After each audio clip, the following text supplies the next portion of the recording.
NIU! Big to NIU! The Huskies have done it! That's what we are. That's a team. That's a family. That's guys that won it. I told you all week, we cannot keep up. Now, with another trophy added to the boneyard, attention turns to conference play as the Huskies welcome the Buffalo Bulls to town with MAC championship aspirations and aspirations for a potential trip to the college football playoff.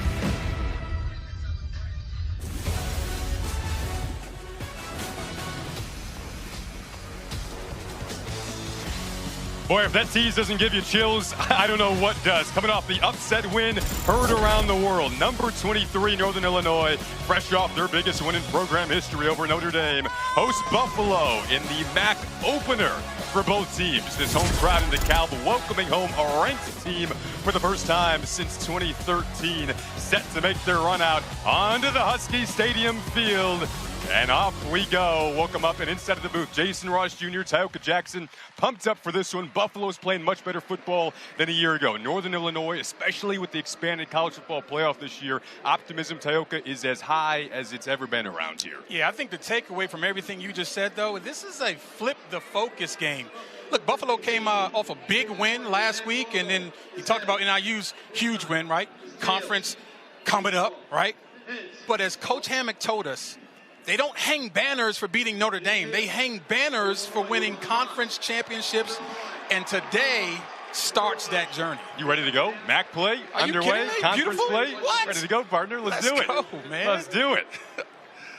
All right, so again, the MAC opener for both sides. You see Buffalo 1-16 all time against ranked programs, upset-minded in their first MAC game under their first-year head coach, Pete Lembo. And for Northern Illinois, they haven't started 3-0 in a decade. Can they make it happen today in front of a really, really good crowd on hand? Of course, pumped up after the win over Notre Dame in front of 80,000 people a couple of weeks ago, trying to follow that up with as much momentum as possible. But, of course, never easy to follow up a win that big. All the emotions that go into it.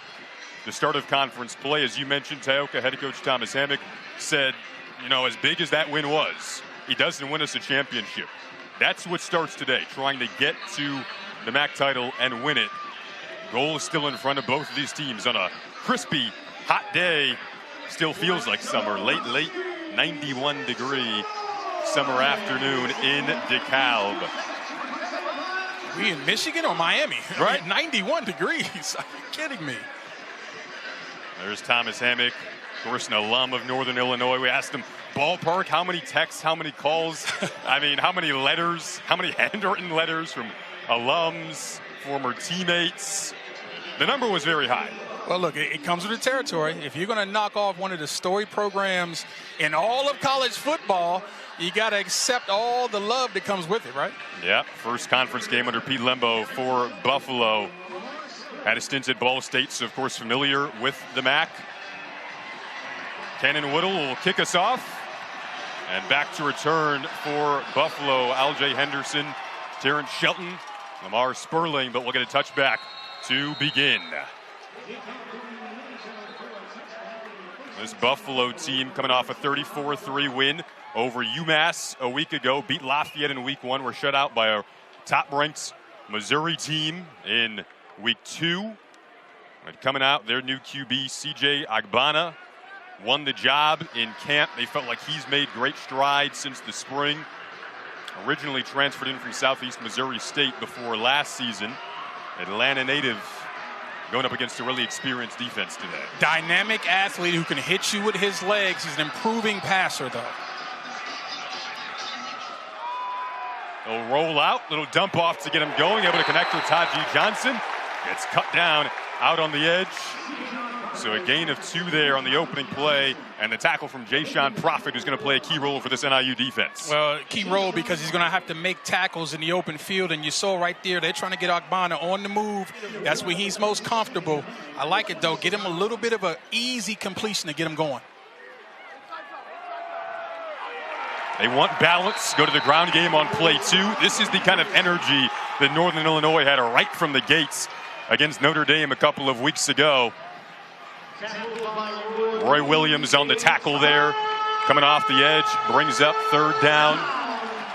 This is where the Bulls don't want to be. They don't want a consistent dose of third and long. They want to be in third and short situations to rev up that big offensive line. Let's see how Bonner takes on this crowd early in this atmosphere. He's got to be smart with this football.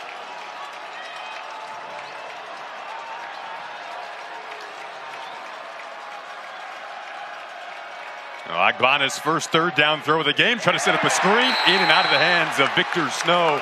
The intended target heard some footsteps creeping up, was Jaden Dolphin, and a good opening series for the newly ranked Northern Illinois Huskies. Yeah, that was a terrific job by Marion Knighton as well, fighting through the block and making that a really tough catch. And obviously they want to get Snow the football. He's a dynamic athlete from the slot. Try to set up the screen, but again, Knighton did a hell of a job getting that ball on the ground.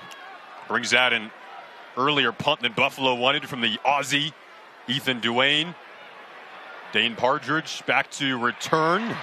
And the fair catch. Pretty good field position coming out for Northern Illinois on their opening offensive possession, trying to feed off what the defense did there. Ethan Hampton will come out, of course, longtime backup before earning the starting job heading into this year, and boy, did he earn it. Dreamt of being the NIU QB, and how about going into Notre Dame Stadium on the road? I mean, living the dream more than living the dream there. Oh my God! First of all, look at the stash. I love the mustache. That's a some swag. Big league. Yes, absolutely. You deserve big some league swag mustache. after that one. And no question about it. But they talked about the coaching staff. He earned this starting job, and now he's making them look like geniuses. So calm, so poised. The redshirt junior, Illinois native. They'll hand it off on the opening play.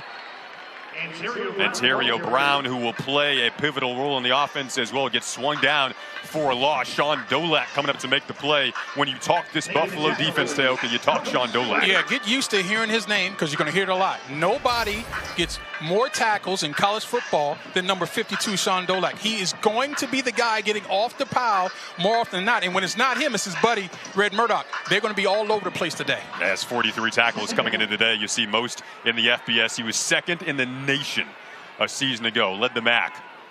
Quick throw for Hampton, incomplete.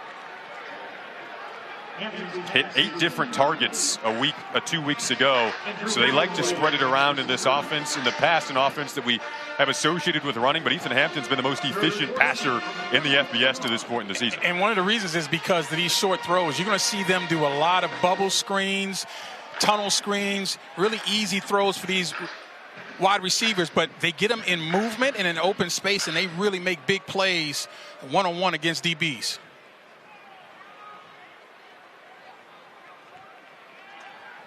Yeah, 3rd and 14 here, trying to get it all. That is incomplete. Broken up over on the sideline. Really nice defensive play from Marquise Cooper. Yeah, you called it. Man coverage on the outside, stick route. He understands exactly where the first down marker is. Does a great job of planning and reacting to this throw. Clean pocket, ball comes out on time, but that's how you get physical at the catch point. Beautiful job right there by Cooper. Cooper's their shutdown corner. Victor Snow back to return this punt from Tom Foley. And a fair catch. How about a little defensive exchange through the first 2 possessions to begin MAC play for Northern Illinois and Buffalo. Good morning, everybody. Danny, what are you doing up there? Watching the fresh morning prep, the sizzling bacon, the slicing of the tomatoes, the popping of the fresh lettuce. You know, my lease says I get free subs. Freshly prepped every morning. It's a Jersey Mike's thing. What do you mean the connecting rooms were not confirmed? Exactly, not confirmed. But they're super close, though. There's just a courtyard in between them. Well, actually, it's an alley, but nobody lives in it anymore, so that's cool.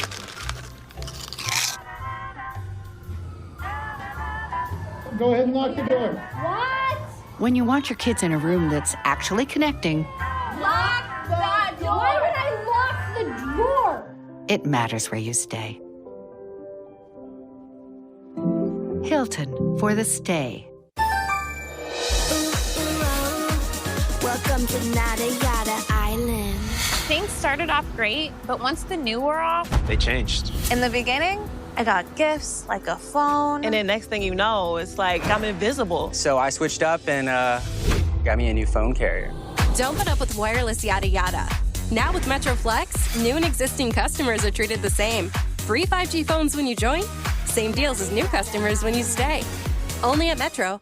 Let's go to our next segment, Fairest Calls, inspired by Geico's fair and fast 24/7 claim service. Do we have to do the Geico stuff while I'm here? Yep, we do. Let's play the clip. Holding, number 53, 10-yard penalty. This literally happens every game. Can we just skip to the action? Nope, nothing but fair and fast claims, just like Geico. Here's the next clip. But I don't play the clip. Pass interference, number 34. Wow, doesn't get any fairer than this, boys. For savings and service, get more with Geico. New projects means new project managers. You need to hire. I need Indeed. Indeed you do. When you sponsor a job, you immediately get your short list of quality candidates whose resumes on Indeed match your job criteria. Visit Indeed.com/hire and get started today. Welcome back to Husky Stadium. So this is what they call the boneyard wins around here. Ranks wins over major conference teams or major independent teams. You're looking at some of them, 2013 against Iowa, 30-27. Saw that 0-3 victory against Alabama. Nebraska in 2017. And the latest of which, the biggest one in program history, just a couple of weeks ago, marked September 7th of 2024 in the history books around here. Shocked the world. Top 5 team, right? The first team in the history of the MAC Conference to get a win against a top 5 team. That's just not only historic for this program, but also the conference. Agbana will pitch it here as they stretch it out with some blocks set up for Snow out on the edge. Try to use him in different ways. And to your point, you look at the MAC as a whole, Northern Illinois had not beaten a top 10 team either. They were 0-14 before that win a couple of weeks ago. Meant so much to Thomas Hammock. He was in tears, but like you said, got to flip the switch, and you're looking at this offense with Buffalo that's moving faster than they did a year ago. Oh, that could have been a big play. Stretching it out. I think this is the theme for today. You got to be able to hit on big plays. There are going to be opportunities for both of these teams on the outside. You got a seam route. Wide open receiver, you got to hit them. That's going to be the difference in who wins or loses. Winning the moments. You don't know when the moments are coming, but when you have the opportunity, you got to win the moment. And I know CJ would like to have that pass back. Wanted Al-Jay Henderson. Instead, it'll be 3rd and 3. They'll keep it this time, and the Huskies dropped him short. Yeah, I think that was just a bad decision by CJ. That pitch needs to be thrown. When the men on the line of scrimmage takes you, the quarterback, you got to let that pitch go. I don't think there was anybody there for the pitch man, Al-Jay Henderson. Take a look at it. I mean, that pitch has got to be thrown. This is assignment football when it comes to option, but it's also assignments for the quarterback as well. He's got to read it and make the right decision. Skylar Gill-Howard made the tackle. Dane Partridge back for the fair catch. And the offense gets set to come back out for Northern Illinois. They had a 3-and-out on their opening series. Defense responds again for Coach Hammock. Buffalo has had fast starts this season, but today, this defense for Northern Illinois holding them steady to begin. Well, defensively, Buffalo has only given up 3 points all year in the first quarter. So far, so good defensively. But they've scored 20 points in the first quarter. So far, it's a 0. But if your defense comes to play, you have a chance to win games on the road. It's a Bulls defense that has an interception in every game this season against a QB that's one of 3 in the MAC to not throw an interception so far. Brown straight ahead. Flag goes coming flying out. First time we've had a flag today. Dolak in the mix as per usual on the tackle. And that's a guy they want to get going, Ontario Brown.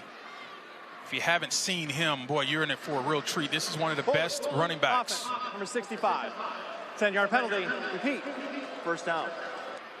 Saying hello to referee Dave Siegel for the first time. Logan Chernitz hit with that penalty. And he's one of their more experienced players, the center. They lean on him. But just to finish the point about Ontario, you're looking at a guy who's one of the best running backs that no one's ever heard of. But he puts up numbers week in and week out. He's a very, very good football player in terms of being able to run the ball, but he can also catch the ball as well. We'll talk about that later on. And he's running behind an O-line that combines for 119 career starts. It is experienced bulk up there behind running in front of him. They'll hand it off this time the opposite way, getting Rudolph involved for the first time, which they like to do in different ways, as you see right on cue there. Well, he's an explosive player. He came in averaging 26 yards a catch, but they don't care how they give him the football as long as you get it to him in space, because he is a matchup nightmare defensively. And that is really might be a touchdown saving play by Sean Dolak. If he doesn't make that play hustling inside out, number 3 still running. He threw the ball a couple of weeks ago, Rudolph. You never know what he's going to do. They say he knows every spot on the field. Opens up the playbook here on 2nd and 6. That was nearly bobbled. Now it does hit the deck. Hampton picks it back up, gets swung down by Murdoch. Could be a loss of a few yards here as Northern Illinois escapes some potential disaster, but it's going to set up 3rd and long. As I talked to you about before, more often than not, when the play is over, you're going to say Sean Dolak, and when you don't, you're probably going to say Red Murdoch. And these two guys are best friends. They're great football players. They're great individuals, high football character. Murdoch is an all-MAC academic guy, and he's right behind Sean Dolak in terms of tackles. And look, they're the #1 tackle tandem in all of college football. They make a ton of plays, guys. And to top it all off, they're roommates. Yes. Hampton will scoot out. 3rd and long. Might do it with his legs. He has room to get there, and does. So first down comes on the legs on a 3rd and 11 for Ethan Hampton. Well, look, nobody's going to get him mixed up with Lamar Jackson, but you still got to contain the guy. And when you take a look at the rush lanes, there's no containment from this Bull defense. And so, obviously, Ethan Hampton has his eyes open. If you're going to give me a soft corner, I'm going to work it. And if no one shows up, I'm going to run it for a 1st down. Hey, Buffalo defensive coordinator Joe Bowen said we need to get exotic on 3rd down. What does that mean to you? Well, I mean, defensively on 1st and 2nd, they like to be basic and running the football. But on 3rd down, they like to change things up. Oh, swing it out. Ontario Brown loves to get involved in the passing game. Kind of the way he talked about it when we asked him what you like to catch the ball too. He's basically said I could be a receiver out there if I wanted to. Sometimes he's in the drills. And they said he could play defense if he needed to as well. But to finish that point off about being exotic on 3rd down, they want to disguise their coverages. They want to get the quarterback thinking not about necessarily his play, but also they want to get him thinking about what coverage they're in. And they will bring people as well. So they're pretty basic on 1st and 2nd down. They want to trick the quarterback on 3rd down. Northern Illinois ranked for the first time since 2013. That ball deflected up at the line. He had intentions to get it to the 5th-year senior Trayvon Rudolph for the 2nd time today. Yeah, I think that might have been C.J. Bazile who got his hands up. And as a defensive lineman, I don't like guys thinking about batting balls. I want them to think about rushing the passer. But if you're locked up with an offensive lineman, you have no chance of getting there, then you get your hands up. And that's exactly what C.J. did there, setting up another 3rd and long for this Husky offense. Huskies bringing another receiver here on 3rd and 7, and Cam Thompson subbed out one of the tight ends, Jake Applegate.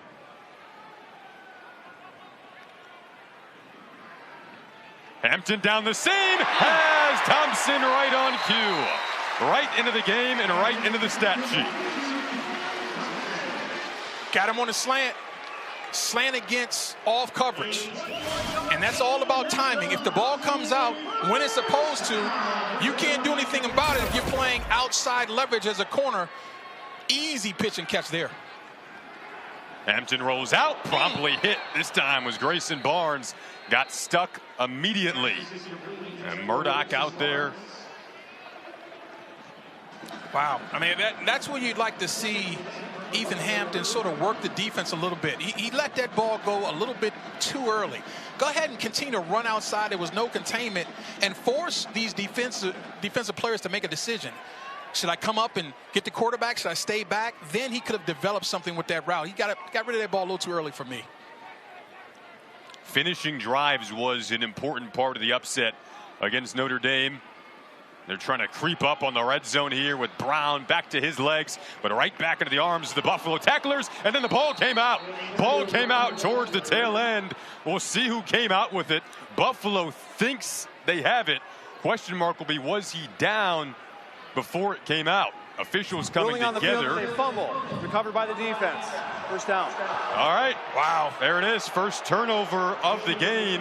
Right as Northern Illinois was getting towards the red zone, it's Jalen McNair who's able to scoop up the football. And all of a sudden, momentum back to the team with the upset mind. Well, first of all, watch number 5, Charles McCauthrins, come shut the edge. So that ball's got to come back inside to the cavalry, and the cavalry will always be there. The ruling on the previous play of a fumble is under further review. And to me, Jason, that looked like Sean Dolak that might have caused that thing. But like I said, you always want to turn the ball back to these inside backers. Murdoch and Dolak will be there if you turn it back to them. And I think, like I said, I think Dolak might have got that ball out. But it's going to be interesting to see if he was down, though. Well, Dolak is always in there in some way or another, so I wouldn't be surprised if you're right here. Always in the mix. You like players like that. They talked about how they watch film together. Yep. They have conversations ad nauseum about what's coming in the weekend. They bounce ideas off each other. And don't think they don't push each other as well. There's always subtle competition, even though they're roommates like you talked about. So watch the edge. Bam, right there. That ball has to come back in. And let's see when that ball comes out. Boy, that's close. Now just think of this. The call on the field is that it is a fumble, right? So you have to have irrefutable visual evidence that the call on the field is incorrect. There's Dolak attacking the football right there. Now, I'm looking right there. He looks like he's probably down. Now, the question is, was the ball wiggling and starting to come loose before Dolak gave that rip of the arm? And that's what's going to be hard to tell. This angle might give you a slightly better look. And as you said, initial look from us up here in the booth is that it appears as though he's down. Yeah. I just don't think I see anything that says that ball was wiggling. All the evidence I see visually is that that ball got pulled out after he was on his keister. Check it out. I think this is your best angle. Watch the ball come out after. Yeah, I think this is going to get overturned, Jason. I think this is Husky football. 2nd and 10. Big call early in the game. You think about Northern Illinois, they'd be on the verge of a red zone trip. Buffalo, you see Thomas Hammock there. You and I were coincidentally, the last time a team upset Notre Dame on a major stage, it was Marshall a couple of years ago. We had Marshall the following week against Bowling Green, coincidentally a MAC team, and Bowling Green won that game. Thomas Hammock said the reason why teams lose after big upsets is down prior to losing control of the football. It'll be 3rd down at the 30-yard line. That's a great point. That's a great point, and they avoid one there. But I asked him about, hey, would you have liked to play the following week after that big win? Or do you like the fact that you had a bye week to reset? He said that was a timely bye week. I couldn't imagine having to come in and game plan and play a game after beating Notre Dame. Right? Everybody was on fire. Everybody's getting calls. Social media is going crazy. It was a great job to reset. But to your point, those turnovers because of the lack of focus. Well, that's what the bye week did for them. It refocused this team to come out and play the way they did against Notre Dame, because if they do that every single week, they're going to be tough to beat. Yeah, gave them a couple of days off until Wednesday, that first bye week, then got back to work. Kind of did it NFL style, practice-wise. Yep. I'd like to see the Huskies get back to this run game. They will. Brown found a crease, such a patient runner. Now we'll set up 4th and about 3, maybe 4 here on a gain of 7. Yeah, I think that's what, you got to get back to this run game. This is who you are. You're a running football team. This is where you stake everything on, being physical at the line of scrimmage. Decision time here. 4th down. You like this call? I do. I like going forward here. You're on the plus 23-yard line. They clearly won 6 out of this drive. Yeah, and you see them coming out and empty. Watch number 1 in the flat. Dump it over the middle. Thompson. Caught and complete inside the 15. Well, so I said watch number 1 in the flat, and that's exactly what the defense did. They ran Brown to the flat, and it allowed Thompson to get open, just running a little bit of a hook. But it cleared out because of Brown. Yeah, they started to really see Cam Thompson, his confidence bloom in the spring. Ohio native. Couple of catches so far in this MAC opener. Back to Brown, pirouettes through traffic. Typically the first man doesn't take him down, especially when you go too low. Yeah, 5'10", 219, but really strong in the legs. And they talked about it. His best football is ahead of him. I mean, this guy's an NFL back when you watch the tape, it's easy to see it. He's got everything you need. He's got quickness. He's got a burst. The first guy doesn't tackle him, which is really important, and he's got great hands. He's versatile. He can run routes out of the backfield. He loves to split out and run those routes and catch against DBs. Got that big offensive line, a lot of couple of fullbacks in there. Hampton will dish this one out. Made an improvisation play, and they got something out of it over along the sideline.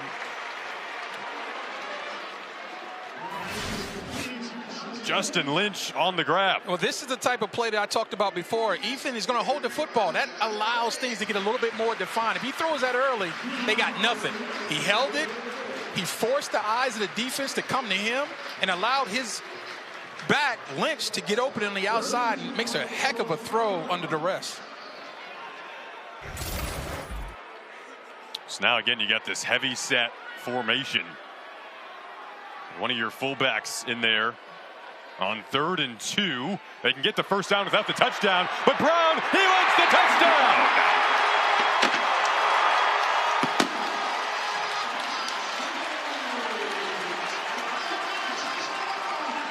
When you hand the ball deep in the backfield to Brown, he's got vision, Jason. He can see and run with his eyes. Bouncing it outside because it's a soft corner.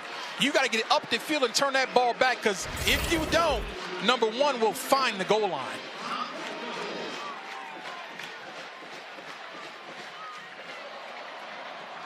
Whittle comes out for the extra point. And Northern Illinois escapes disaster with a near fumble that was overturned. And ultimately they take advantage, turn it into points. And Terrio Brown, with the end zone on his mind, picks up the touchdown, his second of the season.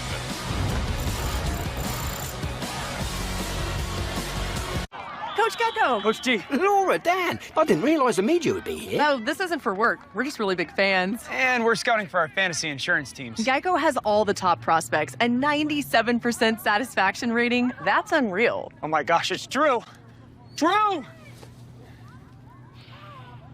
Smells like insurance. Suppose Geico does have devoted fans. It's not weird. Jade, sign my arm. For savings and service, get more with Geico. She only signs claims checks. Louis! Cut! More mud! Action! Louis! Louis! Cut! Mud on her face! Louis! Okay, everybody, that's lunch.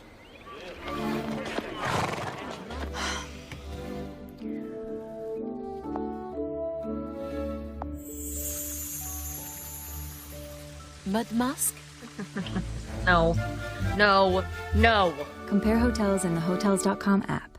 The Kittles was filmed before a live studio pizza. All right, here you go. Look alive, dipsticks. I got Little Caesars. Did you get pepperoni? I want Italian sausage. It better be bacon pizza. Brothers, it's a 3-meat treat. It's got all those delicious toppings. Come on. Bacon, pepperoni, Italian sausage. And save Pop Kittle a slice. I'm a dog. The Kittles love their 3-meat treat. Order your 3-meat treat for $8.99 and get your game day delivered with Little Caesars. Pizza, pizza. Picture this. It's perfect out. You feel like you should be outside, but you stay in. Because Italian leather smells better than fresh flowers. And the richest greens are right here, not in the backyard. And patio furniture, it can't do this. So if the forecast calls for rain tomorrow, perfect. At Value City Furniture, you don't have to picture it. You can experience it. And welcome back to Husky Stadium. So tonight's featured college football games on ESPN Plus. You got number 25 Texas A&M hosting Bowling Green at 7:30 Eastern, and then it's Arch Manning making the start for Texas, number 1 team in the country, against Louisiana Monroe. That's at 8 Eastern, 5 Pacific. To get ESPN Plus, go to plus.com or download the ESPN app. Arch Manning stepping in for Quinn Ewers, who's still recovering. That'll be interesting to watch with number 1 Texas here in DeKalb. It's number 23 Northern Illinois, ranked for the first time since 2013 in their MAC opener against Buffalo. Northern Illinois hasn't started 3-0 in a decade. They're off to a 7-0 start. With 5:14 to go in this opening quarter, Jason Ross Jr., Tyoka Jackson, Our awesome ESPN crew behind the scenes. And Buffalo lets that sail into the back of the end zone for the touchback. And we told you Buffalo had only given up 3 points in the first quarter all year. And so now NIU has more than doubled that. So I think it's really important that the Bulls come back and answer. All right, you don't necessarily have to get a touchdown on this drive, but I think it's important not to go 3 and out and put their defense back on. And it's a hot day, right? You don't want to wear your defense out. You've got to start to string together some first downs. And then they had an opportunity to hit a big play. They missed it. When that opportunity shows, they got to get it done. Buffalo, it seemed, with a lot of new faces, 18 transferred in, 35 freshmen, a lot of these players playing in their first MAC game this afternoon.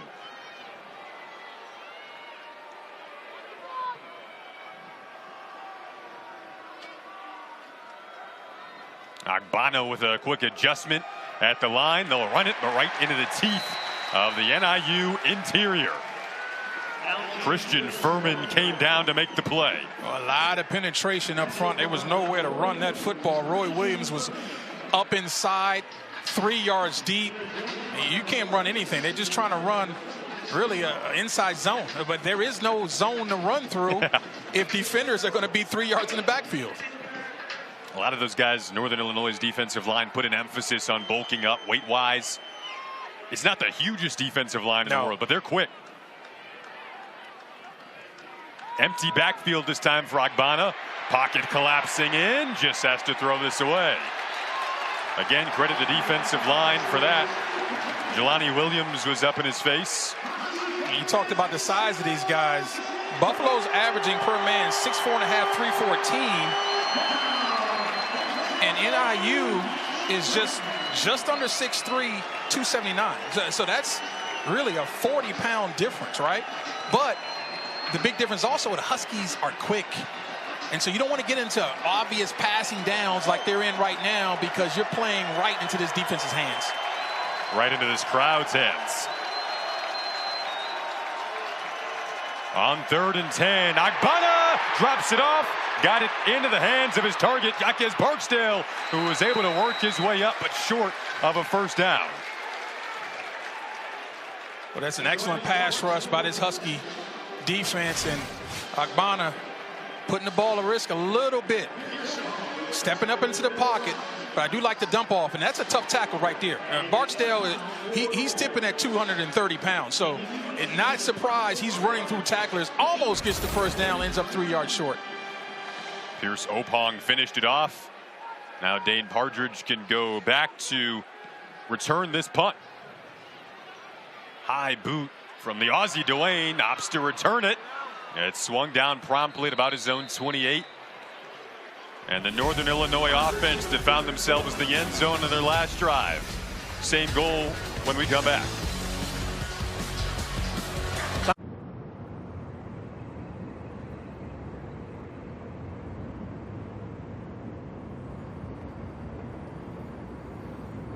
All right, Tina, 6 is hard to beat. Not for us. Okay, not soccer, but football. Yes. We honeymooned here. Mallorca. Yes. Pass. Oh, we don't pass, Tina. Come on. They help give you more. A tax professional. And they have a 97% satisfaction rating. Salami. You could have done it in a British accent. That's helpful, Randy. For savings and service, get more with Geico. The Kittles was filmed before a live studio pizza. All right, here you go. Look alive, dipsticks. I got Little Caesars. Did you get pepperoni? I want Italian sausage. It better be bacon pizza. Brothers, it's a 3-meat treat. It's got all those delicious toppings. Come on. Bacon, pepperoni, Italian sausage. The Safe Pop Kittle a slice. I'm a dog. The Kittles love their 3-meat treat. Order your 3-meat treat for $8.99 and get your game day delivered with Little Caesars. Pizza. Louis! Cut! More mud! Action! Louis! Louis! Cut! Mud on her face! Louis! Okay, everybody, that's lunch.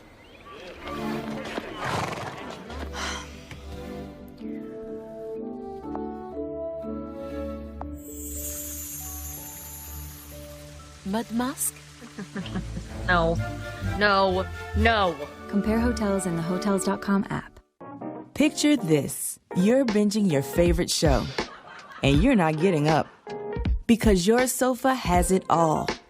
Heated seats, cup holders, wireless charging, even a massage because you earned it. Yeah, zero need to get up. Time for another episode. Or 3. At Value City Furniture, you don't have to picture it. You can experience it. Streaming football games? At Xfinity, we know the game's only live once. That's why we built Xfinity Internet with super fast speeds and ultra low lag for nonstop action. Oh, that looks fun. Can I try? No. You always do this.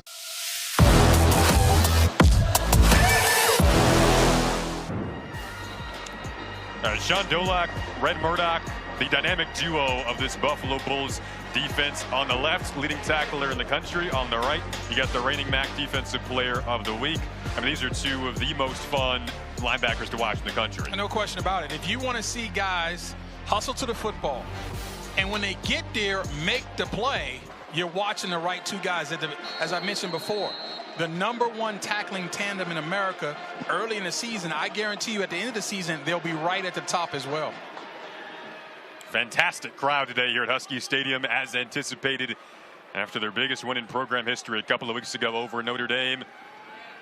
Hampton looking for his first deep shot of the game. One-on-one downfield, but incomplete. Wanted everything and some more there with Rudolph. Boy, he had him. I mean, everything was perfect. The operation was a success, but the patient died. Beautiful play action, sucking the entire defense up. You got man coverage, again, down the seam with your most explosive wide receiver, and you're literally just about 1.5 inches off. Charles MacArthurans was trying to catch up step by step. And you're breathing a sigh of relief with the speed of Rudolph. Bring a man in motion, decoy for the Brown run. Flag comes out. Murdoch on the tackle. See what the call is.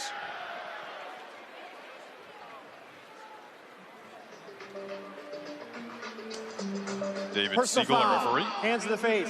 Defense, number 91. 15-yard penalty. Automatic. First down. They get Devin Morgan there. Yeah, young Devin.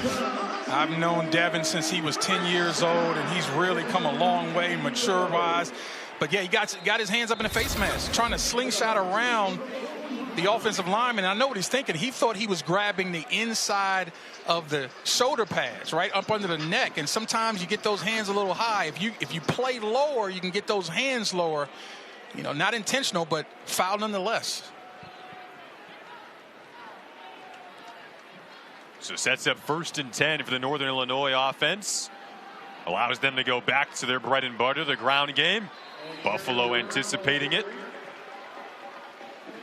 First man to get there was Dolak. So what makes these linebackers so special is not just that they rack up a lot of tackles, but they get a lot of TFLs. 52 is a downhill linebacker. He's not going to sit back and wait. And he's an ex-running back. He understands holes. So when he sees the hole open, he's going to meet the running back on the other side of the line of scrimmage more often than not, man. I just really enjoyed watching him play. We enjoyed talking to him the other day. Former walk-on, 0 stars out of high school. No offers, walked on at Buffalo. Hometown kid. Has loved every minute of his career in the Bulls uniform. Oh, what a tackle from behind there. And coming around to make the play. It was Jalen McNair. He plays that nickel position. And that's a nickel is like a hybrid safety corner, right? And when you get everybody blocked up front and Dolak and Murdoch's not making a play, you usually have a free hitter. And that free hitter, more often than not, is going to be that nickel position, a guy who can come down in the box and make plays when he has to, but also has the ability to cover. Nice job by McNair.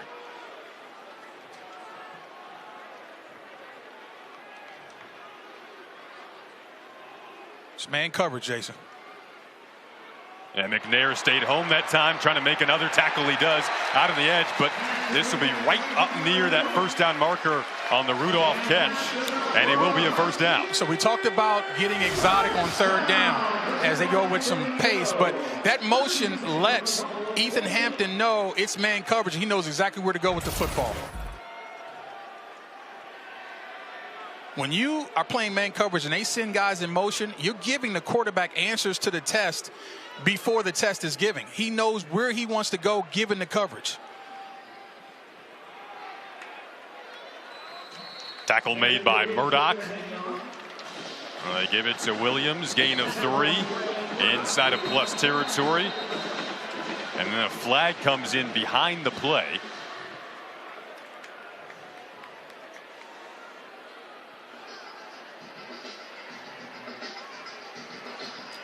This Bull coaching staff talked about Murdoch being their biggest hitter. I mean, this guy will really strike you. Unsportsmanlike conduct. Defense, number 18. His first of the game. 15-yard penalty. Automatic. First down.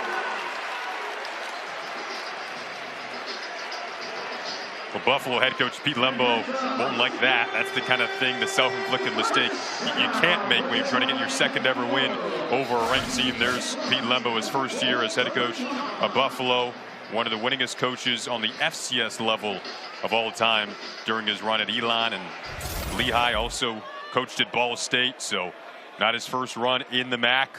Under a minute to go in this opening quarter. That penalty backs up his defense. Hampton trying to roll out away from pressure. He does. Another flag comes flying in. Opposite side of the field this time. Red Murdoch made the tackle out on the edge. What a silly penalty by Crawford, though, to play before. And they talked about he's their dark alley guy. He's the guy that if you're going in a dark alley, you want to take one player. It's definitely number 18, but you got to do it between the whistles. And a headbutt after the play is over. I mean, that's just not very smart. Number 3, 10-yard penalty. Repeat. First down. All right, so kind of starting to go back and forth a bit between the penalties. This one will set Northern Illinois back. You see Pete Lembo, he said his team wasn't worried about the energy they would come out with in this one. Yeah, he don't need to match it. Yeah, exactly. He felt very good about how these guys have been responding all year. You know, even when they were playing a good top 10 Mizzou team, he thought they fought all the way to the end, making adjustments, playing hard. He has no problems with how they're going to play from an add-to standpoint. As you see another flag, it's going to be probably illegal formation. Offense. Number 80 was lined up in the neutral zone. 5-yard penalty. First down. Now that's interesting, Jason, because usually they will warn a guy when he lines up there. So that tells me they've warned either the team or the actual player, Jake Applegate, before. Because if they're going to blow it that quickly, they've already warned them once.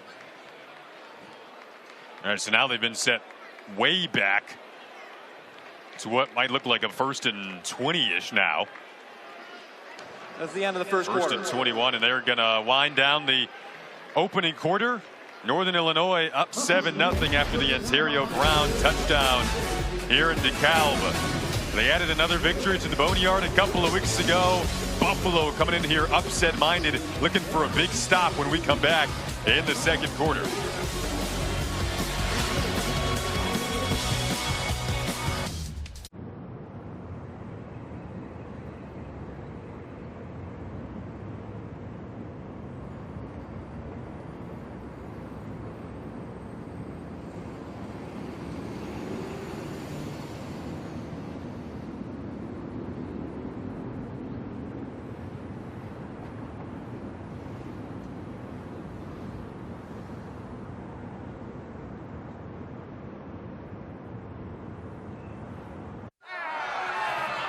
These days, the best seat in the house is actually in your backyard. When your own game day setup is this perfect, you just can't wait until you're finally home. Start building your dream backyard at Belgard.com.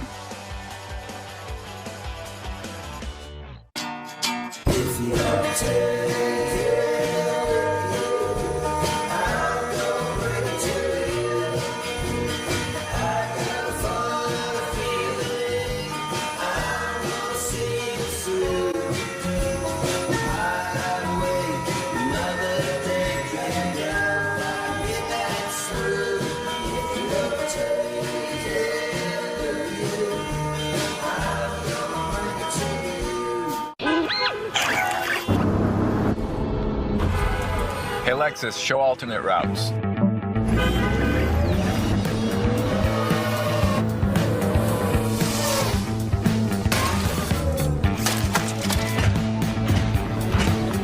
The future. Sometimes it's a work in progress. Other times it's pretty well thought out. The tech forward and tech ready Lexus NX. Every week, ESPN Plus brings you magic. Yamin Yamal ignites the game. World-class soccer all in one place. ESPN Plus, for the love of soccer.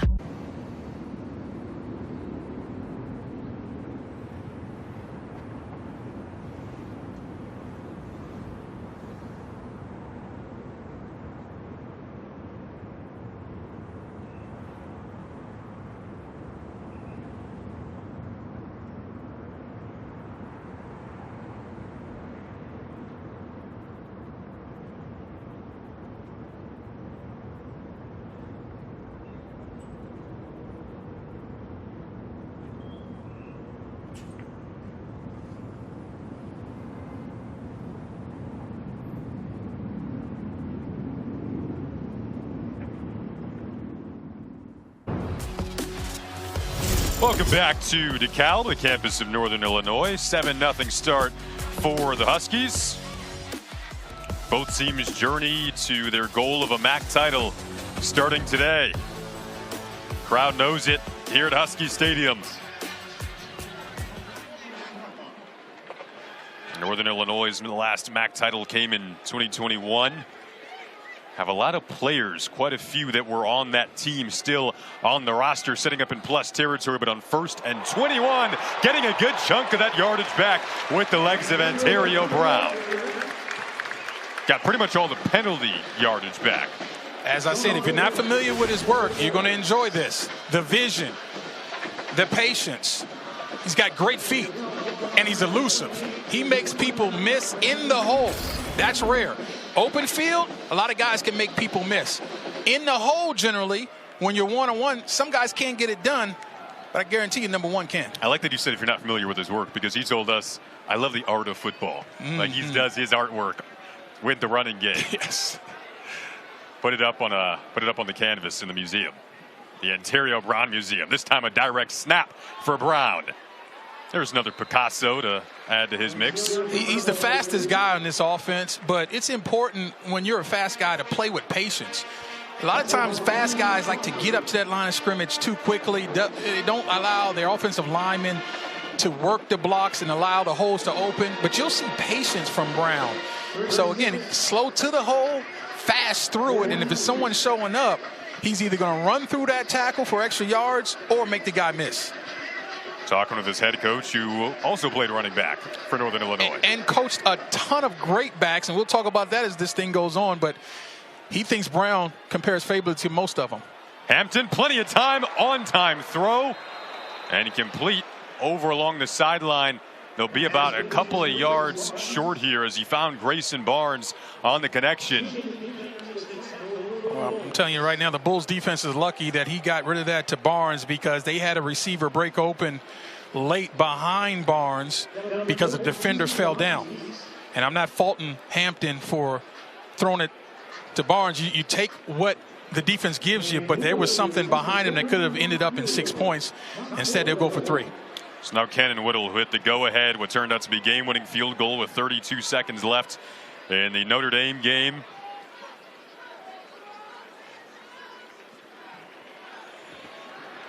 Had plenty of leg on that, but it is off the mark. Wow. So we remain 7-0. Buffalo catches a break, and now their offense comes back out on the other side. Streaming football games? At Xfinity, we know the game's only live once. That's why we built Xfinity Internet with super fast speeds and ultra low lag for nonstop action. Oh, that looks fun. Can I try? No. You always do this. Okay, trainees, let's work on our fast and friendly claim service. Eyes on the phone now. Look alive, Drew. Your repairs have been scheduled. Nice. Yes, you'll get a rental car on site. Heads up. Oh, I'm gonna turn this down to an 8. My bad. We can do this all day. Geico claim service is 24/7. Nice catch. Your claim has been approved. Your claim has been approved. For savings and service, get more with Geico. The Kittles was filmed before a live studio pizza. All right, here you go. Look alive, dipsticks. I got Little Caesars. Did you get pepperoni? I want Italian sausage. It better be bacon pizza. Brothers, it's a 3-meat treat. It's got all those delicious toppings. Come on. Bacon, pepperoni, Italian sausage. And save Pop Kittle a slice. I'm a dog. The Kittles love their 3-meat treat. Order your 3-meat treat for $8.99 and get your game day delivered with Little Caesars. Pizza. Picture this. It's perfect out. You feel like you should be outside, but you stay in. Because Italian leather smells better than fresh flowers. And the richest greens are right here, not in the backyard.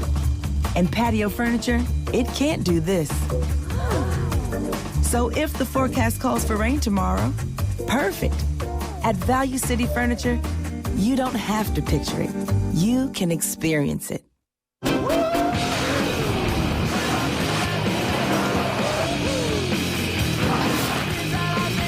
Power to blow minds. Nissan Pathfinder Rock Cream.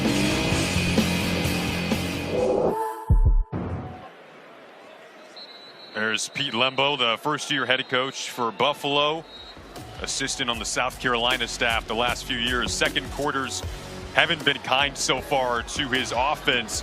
Defensively, Northern Illinois has been excellent in the second quarter. So if you're Buffalo, trying to flip that script around here in the MAC opener. Well, they got the stop right there, no point, so that's a good start to it. And just to add more to it, and NIU is plus 31 in all of second quarters this season, and Buffalo's minus 18. So what can Buffalo do to manufacture points? And I think it's going to really come down to trying to take their shots down the field. They've been great at hitting 50-50 balls so far this season. They want to win one-on-one matchups. They have one over the seam, complete for a big first down. On the catch is Victor Snow. They're really fast wide out. And a New York native who began his career in Nevada, then transferred back hometown about 90 minutes from Buffalo. And he's excellent out of the slot. Because of his small size, you put him in the slot, and the DBs have to back off. And when he's got space, he can make things happen.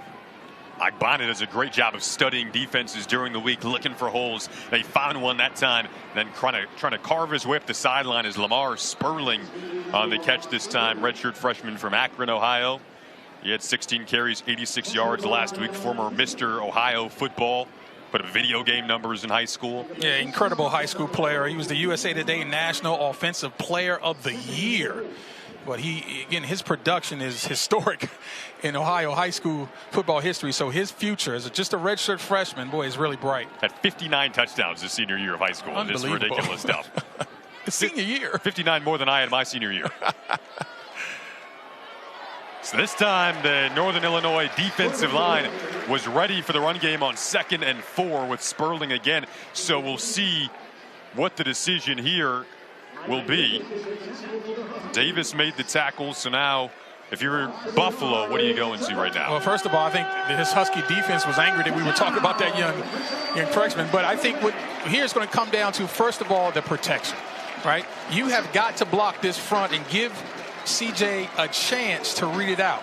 If you're CJ, you're looking for your second, maybe third option, and don't be afraid to run if it shows up. And it looks like the Huskies are coming. They are. O'Malley was on the pressure. Snow on the catch. Dropped short of a first down and outside of field goal range. So another interesting decision coming up here. It'll be 4th and maybe a yard and a half. Wow, I think this is very aggressive. That's a really good job of one-on-one tackling against a tough tackle in snow and space. But this is a very aggressive call here by Buffalo. Do you put it in your quarterback's hands on the move? I would. They want his legs to be involved. Instead, they hand it off to Barksdale. And did he get there?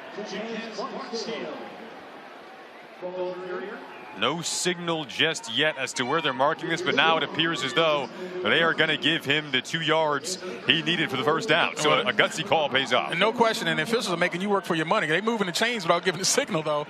But again, really nice job of handing it off to your big back, 230 pounds, and let him go make it happen for you. Brought Taji Johnson in motion to block, then moving that pile of jerseys up ahead. So you see trying to lay that groundwork and imprint on first down with the ground game. Yeah, 35 pounds per man is the difference in the size. We talked about that. I think you got to give this offensive line a chance to really get that groove by calling more run plays, and then that will really aid CJ with his play action pass. Here's the pass right off play action as you anticipated there, and able to complete it with J.J. Jenkins. Yeah, he's excellent with the RPO. That's a run-pass option where the entire offense thinks it's a run except for he and the receiver, and that takes a lot of timing. Watch that ball come out, though. Beautiful, and then almost incomplete, but guess what? Almost doesn't count. Nice job of digging that ball out by J.J. Jenkins. All right, so how about the missed field goal for Northern Illinois? And now Buffalo moving back the other way off momentum. A fourth down call at what felt like an important time to do that. Now Agbana steps up into a collapsing pocket and goes down. Gonna lose about a yard here. Opong made the tackle. Outstanding play by Opong. He gets up the field to rush the passer, sees that it's a draw, and comes back at the level of the quarterback. A lot of inexperienced players would have kept running around the corner, Jason, and allow that to be an easy run for the quarterback. He comes back, retraces his steps, and makes a play on the quarterback. It's a TFL. Great job.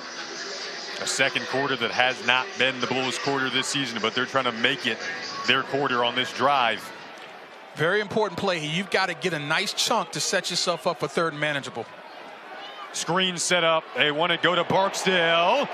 Tried to get the edge. Didn't have much real estate to operate out there. Val Carcel, a really good safety from Wisconsin, made the play. Well, that was set up by an inaccurate throw by Agbana. He wants that ball going towards the line of scrimmage. He forced his receiver, Barksdale, to have to do a pirouette. That takes away all of his momentum. He has to turn his back to the defense, turn back around and get set. And by that time, if you've got a fast, hustling defense like the Huskies are, it's going to be hard to get positive yards. Now it's third and long.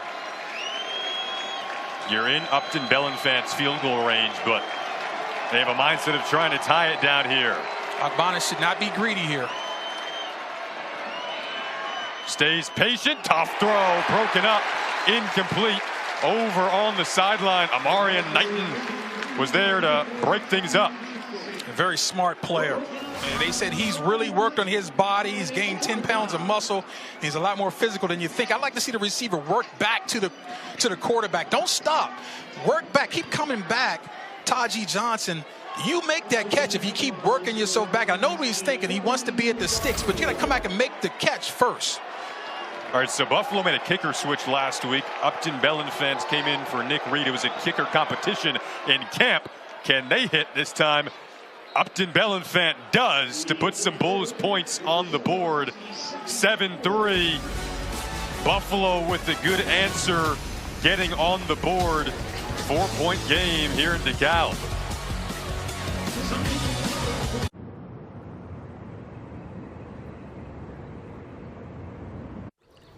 Tony, it's gone. No. How am I going to do this? Welcome to the MDY Mid-Cap Cup, presented by State Street Global Advisors. Today's challenge is to play 9 holes without the middle of your bag. How does that sound? That sounds terrible.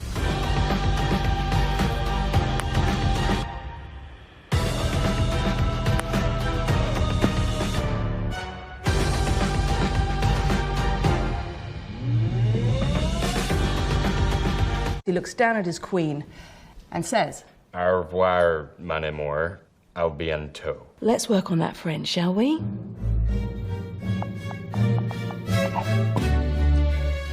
Hablándonos a bientôt. Au revoir, bientôt. More à bientôt. Au revoir, mon amour. A bientôt.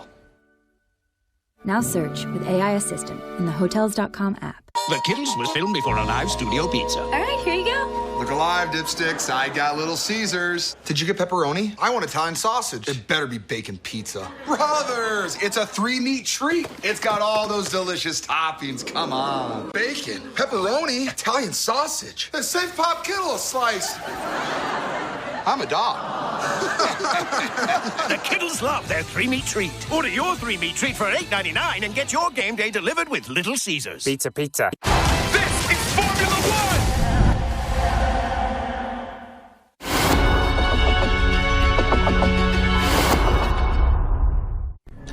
The moments along the way define who you become, the legacy you craft. Rise up and show the world what you're made of. The clock is ticking. You're up. All right, so we've got a full slate of MAC football games for you next week as well on ESPN Plus. 3:30 conference play continues as Eastern Michigan travels to Kent State, and Akron takes on Ohio. Also, Miami takes on UMass, and what for now is a non-conference tilt. UMass set to become a member of the MAC in the 25-26 season. And to wrap up today, Bowling Green hosts Old Dominion, little MAC Sunbelt crossover there at 5 p.m. So you can get all that action on ESPN Plus. You know, MAC is the most stable of all the conferences. We see a lot of changes around the country, but not the MAC. The MAC has all of its current members being together since 1999, and you talked about UMass will be joining, so that'd be the first change in a long, long time. But the brand of the MAC is real. Tough, hard-nosed football. They produce a ton of NFL players. It's good football being played in the MAC. Conference opener, been a lot of fun to this point. Bellenfant will boot this one away once again for a touchback. Again, a lot of exchanges, particularly on kickoffs. Frustration, words being exchanged, more flags came flying out there. The teams can't seem to get off the field without interacting with each other, crossing paths. Yeah, and it's a lot of penalties when the play is not going on. No, I think the refs Post-snap. Refs seem to have enough of it there. Yeah, I mean, and this is going to cost somebody something huge if they continue with this shenanigans. I mean, it's unforced errors from either side. Sportsmanlike conduct. Kicking team, number 15, is first of the game. 15-yard penalty, first down. I mean, just really silly stuff. So look near the 40-yard line, bottom of your screen. Just, look, from that angle, I couldn't tell 100%, but the official was right on it. So I'm wondering, was a punch thrown? Was it a late sort of shove? That's what it appeared to be. So right? Savion Brown gets hit with it, and it's a big penalty. It moves this Northern Illinois drive to start at the 40.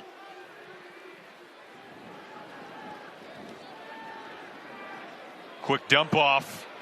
They like to work in these tight ends. The ball came out towards the tail end, but looked like runner might have been down. Ruling on the field as the runner was down prior to the ball coming out. Second down. Well, they're going to take a look at that. You got to make sure that ball wasn't wiggling. And again, it's Dolak again. He's going to be where he needs to be. I can best believe that. Is the ball getting pulled out? And look, hey, partner, I don't know. It was closer than it looks on the first. Tristan Tavis had it, lost it. And that was Jalen McNair coming in late and pulling that ball out. And they've got to take a look. From the angle we just saw, that's a fumble. The runner was down prior to the ball coming out. That play is under further review. And if I'm not mistaken, I think that's a recovery by the Bulls. And you're also not mistaken that it was McNair who recovered what they thought was a fumble the last time. Right. That one got overturned. There's the tackle. Now watch number 8 coming in and pull that ball out. Might have got a tiny bit of the face mask, but that ball to me is out before the knees are down. I want to see it again. The ball is definitely out. Let's take a look at the knees and see which taps first. The ball, that angle right there, we can't tell, but it looked honestly like a fumble again. I've seen nothing that says not a fumble. Looking for a knee That ball's out. The shin to go down, and it is out. That's out. And look where it would set Buffalo up in plus territory. Yeah, so we talked about how this thing is looked at by the officials. The call on the field is that it was not a fumble, that the runner was down. So you have to have irrefutable visual evidence that the call on the field was incorrect. And I think you just saw that multiple times. So that's a huge play by a hustling Jalen McNair. And, you know, we talked about Dolak being a very consistent tackler, right? But you can have a tendency to, actually, that wasn't McNair. Was that 8 or 18 who pulled that ball out? Let me get that right, because that might have been Crawford. That's actually Deion Crawford. Let's get that squared away. There it is right there, attacking the football. I think he got his thumb on the face mask first. And you see that knee. The question is that, and see, that ball is out before the knee hits. The ball, all you need to see is the ball wiggling. And that right there, that ball's out. There's no knee down. What a play by Deion Crawford. Let's get that right. And he owes the defense because he got the personal foul earlier. Remember that. And they said this guy is as tough as it gets. You ask every coaching staff, who's your back alley guy? Who's the tough guy you take in an alley? They said it's Deion Crawford, and he's the one with the tough, potentially punch out here to give Buffalo the ball back at what would be about Northern Illinois' 40. And what I love about it, though, when you make a mistake with that big penalty he had, you need to pay back your defense and your team. And that's, I like the fact that he did not sulk. He did not turn within himself. He decided he was going to go make a play for his team. After further review, the ball was fumbled prior to the runner being down. It was recovered by Buffalo. 1st and 10.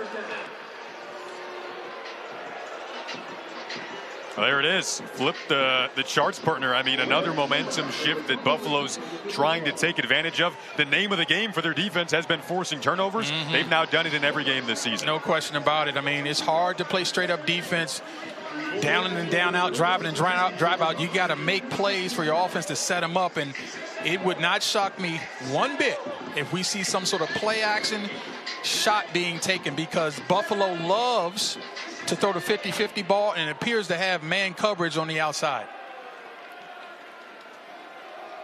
They'll opt to keep it on the ground, but you wonder if they go to the air on the next play, as the D-line for Northern Illinois was ready to push him back. Right now, you'd think just outside of field goal range here for Buffalo, but they're thinking about taking the lead. And you see them going with some tempo here, but they got to take advantage of this field position. You don't get opportunities very often against quality opponents on the road. You've got to pay this off with points, 100%.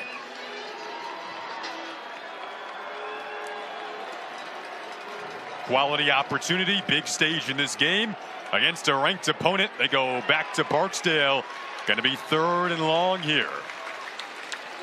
Devontae O'Malley on the tackle. Well, to me, this is just a little too conservative. I mean, you run, 3rd down pass. That's what you're setting yourself up for. You're getting man coverage, and how do I know? Because every time they run motion, there's a player moving with the motion.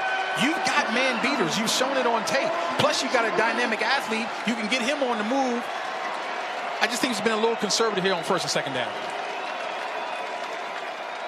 See what they try to do here. Pocket collapse. Ball came out. Flag one flying out.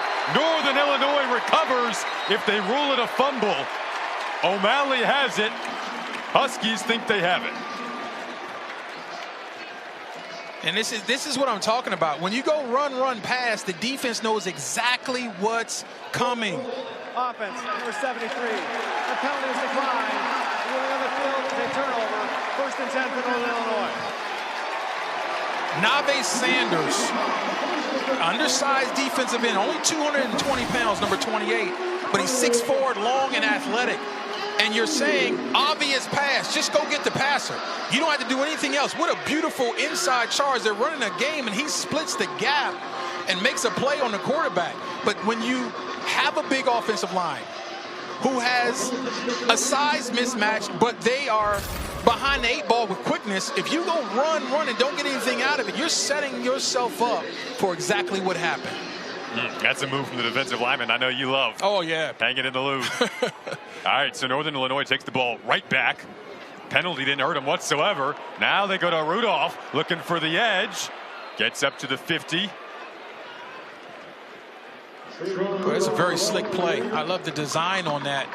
where you fake to the first guy going strong side. Usually it's a reverse coming back the other way, but no, they take it out of the belly of one guy and give it to Rudolph going in the same direction. So the first fake becomes a lead blocker. But what an outstanding job by the entire Bull defense running to the football. You can make all kinds of mistakes, but it can get erased with hustle and attitude. And boy, these Bulls play a lot of great defense just because of that. Yeah, the pursuit is incredible. It's a defense that's going to put them in positions to win week in and week out this year in the MAC. And meanwhile, Northern Illinois is trying to run right through it with Ontario Brown. Brown had 1,300 yards last season, picks up 4 there. A guy who was originally committed to South Carolina, decommitted from there. NIU had stuck with him throughout the entire recruiting process, found a home, and he's been here all the way through. Well, he averaged 6.1 a carry, which is outstanding last year. He comes into this game averaging 6 yards a carry, so that's what he is. You give it to him consistently enough. Like most great backs, they get into a groove, and he's going to get you 6 yards. I gave him the David Montgomery comparison, Lions running back. I like praise. The comparison. High praise. Style-wise, I like it. Try to swing it out at intentions for Grayson Barnes. The design was there. The execution wasn't quite. Yeah, that's surprising because Hampton, he's completed 72% of his passes. And it's passes like that where he usually doesn't miss. And you see tempo from this Husky offense with the offense on the field with 4th and 5. You're right. They're keeping him out there. 4th and 5. See if they try to draw him off sides possibly here. And I wouldn't be shocked if there's a quick kick either. I mean, you have nobody deep for this Bull defense. You can punt this football if Hampton has that ability and pin him. He does. They did that a couple of weeks ago against Notre Dame. And right on cue, it's exactly what they do again this week. Trying to flip the field position. Not only can he throw it, he can punt it and place it at the 1. That is beautiful play calling, and the execution was perfect. Cam Thompson pounced on it. So a little punt, quick punt to your receiver who downs Buffalo at the 1.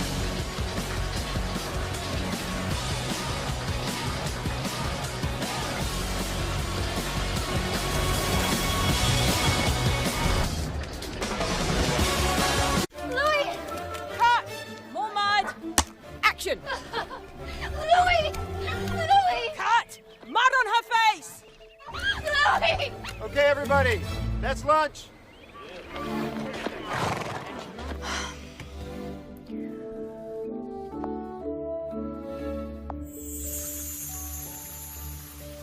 Mud mask? No. No. No. Compare hotels in the Hotels.com app. Tony, it's gone. No. How am I going to do this? Welcome to the MDY Mid-Cap Cup, presented by State Street Global Advisors. Today's challenge is to play 9 holes without the middle of your bag. How does that sound? That sounds terrible.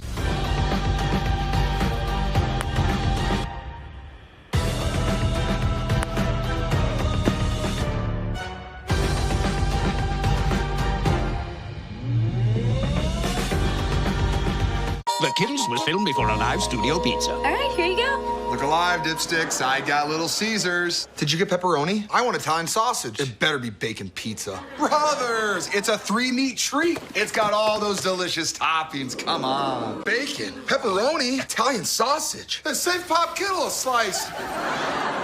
I'm a dog. The Kittles love their 3-meat treat. Order your 3-meat treat for $8.99 and get your game day delivered with Little Caesars. Pizza. Picture this. It's perfect out. You feel like you should be outside, but you stay in. Because Italian leather smells better than fresh flowers. And the richest greens are right here, not in the backyard. And patio furniture, it can't do this. So if the forecast calls for rain tomorrow, perfect. At Value City Furniture, you don't have to picture it. You can experience it. On the mountaintop, at long last. The more things change, the more they remain the same. Wilder goes back a century. It's like Ali and Frazier. You gonna take what belongs to you. Let me in.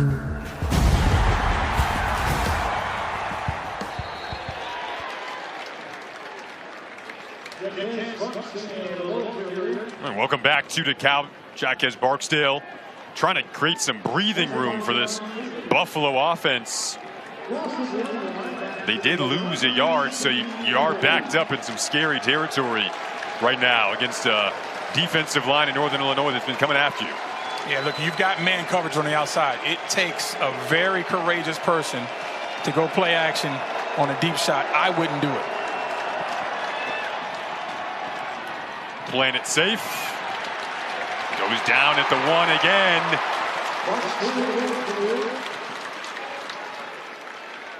If you're the Husky defense, you're just going to play run. And if you're the Bull offense, you're going to just run the dive. You don't even want to run it deep. Real short handoffs to try to get this ball out of the end zone. Give as much room as to your opponent as you can. You don't want his heels, if you can help it, on the end line when he's punting the football. There are times, Jason, when to take your shot and be aggressive. This is not one of them. This is about ball security and getting the inches going forward, not big plays. Down 4, creeping up on the 2-minute timeout. Smart to move the tail back up. That's smart. Got hit hard. We'll see where he lands. Barksdale did a great job of spinning forward to keep himself outside of that goal line. And now here's where he'll punt it and try to create some space with Ethan Duane. You see how he shifted up, though? You see Barksdale shifted up and got next to his quarterback. It would have been a disaster to hand that football off to a deep tailback. Nice job of shifting up. Smart call. Try to get as much as you can.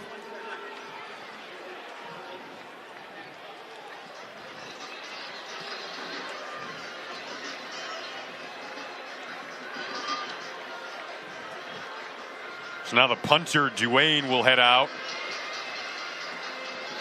What we've been told is timeout Northern Illinois, which, you know, you think about the timeout situation right now. With the 2-minute timeout, you technically still have 3 left, even though you took this one. Yeah, that's exactly what that was. Yeah. Just trying to create value, thinking that UB would have run that clock down to the 2-minute timeout. You're right. That way you just, 20 seconds for a timeout, I think that's good value. And you're going to get some really good field position potentially here. I mean, Dane Partridge is lined up right now at the Buffalo 40. Duane's definitely trying to back him up. If he executes this right, it should be no punt return whatsoever. That ball may have slightly gone off the side of his foot. Partridge will take it ahead to the 35 with plenty of time left. Northern Illinois crowd likes it. So that's exactly what UB didn't want to happen. You want a nice sky ball to come in somewhere around the minus 45, force or 40, force a fair catch. You don't want any type of return in that situation. So now, if you're Northern Illinois, you don't have to do anything fast. You don't need a big play. You can run your base offense here. Running the football is a great option. And in fact, I think they need to get Brown involved a little bit more on in this running game. The clock will not be a factor with 2 timeouts plus the 2-minute stoppage time.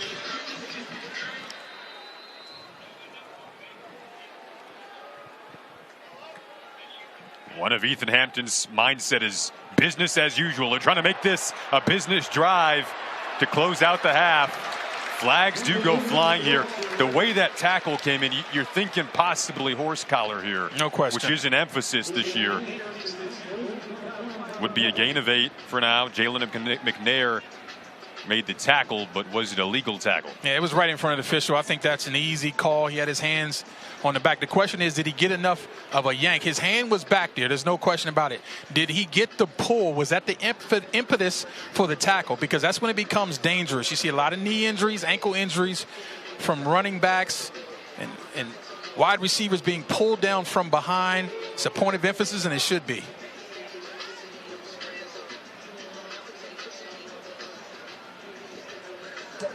There are 2 fouls on the play, both against the defense. Personal foul, horse collar tackle. Defense, that penalty is declined. Personal foul, face mask. Defense number 8. Penalty is half the distance to the goal. Automatic first down.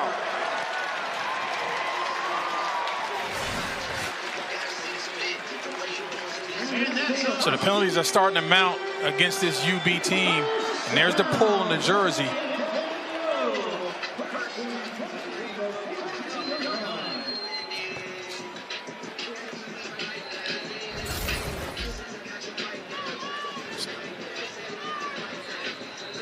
So they've gotten 6 flags against them. 2 of them been declined. So 2-minute 4 timeout. official penalties. And then you see the penalty yards there just mounting. We've hit the 2-minute timeout. Northern Illinois trying to close the half on a high note.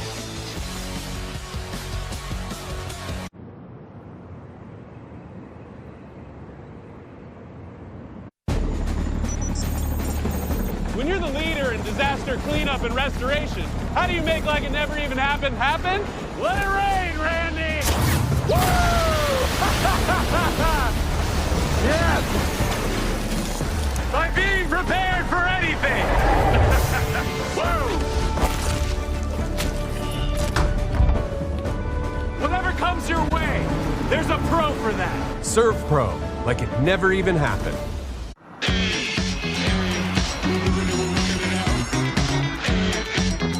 What's that? It's electric. You just plug it in? Yeah, it's electric. You are electric. It isn't electric unless it makes you feel something. A luxury EV should understand that. The all-electric Lexus RZ.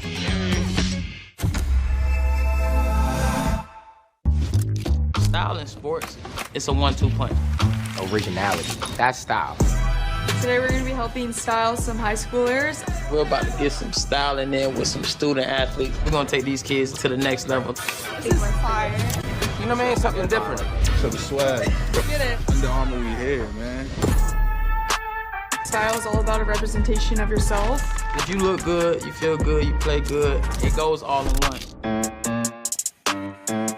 At Powering Chicago, we build more than electrical infrastructure, we build the future. Together, IBEW Local 134 and the Electrical Contractors Association have the expertise essential for the energy transformation ahead. Our trained, qualified, diverse workforce knows electricity. Whether a data center, small business, or solar array, we have the skills to meet Chicagoland's climate goals. Partner with Powering Chicago and build better construction, better careers, and better communities for generations to come.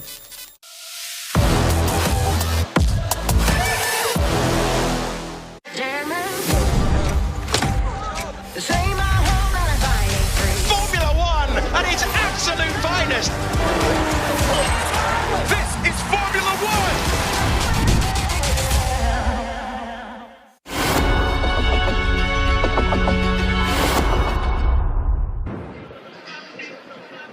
Penalties starting to mount up here at the wrong time for Buffalo as Northern Illinois is trying to punch this in here with 2 minutes to go in the half. Well, it's a timely graphic by the guys in the truck, but it's a little misleading only in that it's actually been 6 penalties. They've only accepted 4. But look at the yardage disparity. I mean, that's terrible. Almost 60 yards of first half penalty yardage. This is the bulk lineup behind that offensive line with a ton of starts back, and Brown hits the end zone for the second time in the half.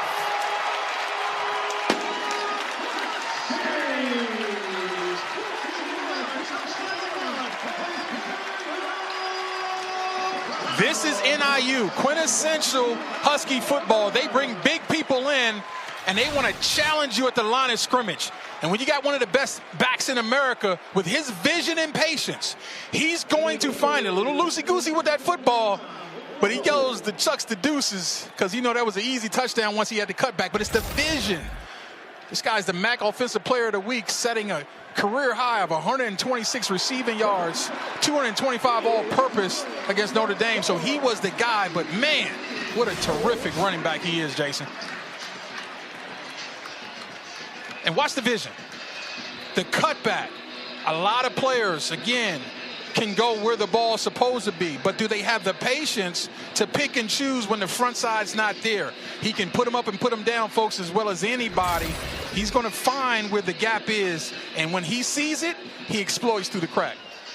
And Terrio had an 83-yard touchdown in the opening series against Notre Dame a couple of weeks ago. We asked him, what's it like feeling that breeze running through Notre Dame Stadium? It's an unreal feeling for him, electrifying, set the tone for what happens at Notre Dame Stadium in South Bend a couple of weeks ago. And he set the tone on the ground once again today, back in front of his home fans that love him here in DeKalb. Well, Thomas Hammock has coached a lot of great football players. He was at Wisconsin, and He coached Monty Ball there, was a really sensational player at Wisconsin, second-round pick of the Broncos, and he said Brown is one of the best players he's had at that position. Pretty short kickoff. Live Takes ball. a hop. It is a live ball. And Northern Illinois thinks they should have this. We're going to get the signal. Still awaiting it as the referees converge. It is going to be Buffalo football. Well, if no one gets control of the football before it goes out of bounds, then that is definitely Buffalo football. You've got to possess it inside and in bounds if you are the Huskies, if they want that football. Man, scary. Excellent kick, though. Just outside the numbers, but doesn't go out of bounds. Wow, they are lucky. That's where you want one of your up-backs to come over and field that ball. The problem is the up-backs for UB, for the most part, are linemen. They don't want nothing to do with that ball. Prior to going out of bounds, however, it did go out of bounds. So by rule, it belongs to the receiving team at the 21-yard line. First down. Like you said, never possessed. It was that hop.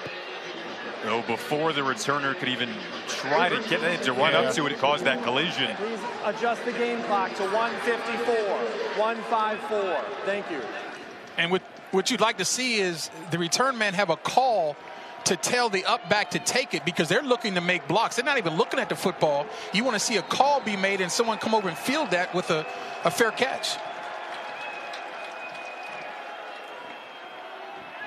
So now really important drive for Buffalo. And on the grounds, they go to Al-J Henderson. Al-J Henderson, the running back for Buffalo, wearing the number 41 today, which is a meaningful number in the Buffalo program. Typically wears number 5, but each game they have a different player wear the number 41 to honor the legacy of Solomon Jackson, who passed away in 2016. They go right back to Henderson there. Tackled out on the perimeter. Tackle for loss. Yeah. I mean, that play hurt right there. That was a great job of getting 9 yards on first down. They lose a yard and a half on second down with a flare pass. 80 seconds to go in the opening half. And brought down in the backfield is Agbana.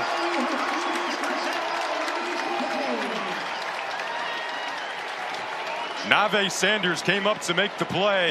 Yeah, they can't block Sanders on the outside. He's too quick. Timeout. Northern Illinois, their second of the half. Please adjust the game. Speed rush on the outside, folks. Great job of chopping that outside arm. We used to call it Dent move. Richard Dent, Google him. Hall of Famer, Chicago Bears, not far from here. Beautiful job of chopping that outside arm and turning a corner. And when you got a quickness mismatch, don't play heavy. Line up outside, play to your strengths. He's only 220 pounds. Well, how can you get away playing edge at 220? You play on the edge. And when it's obvious passing downs, you got to show up. And so far, Sanders is doing a great job of that.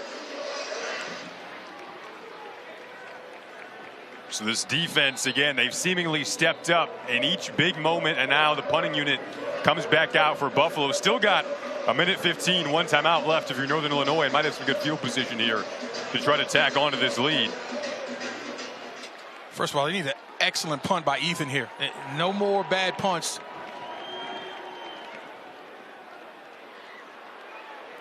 Smart, fair catch from Partridge.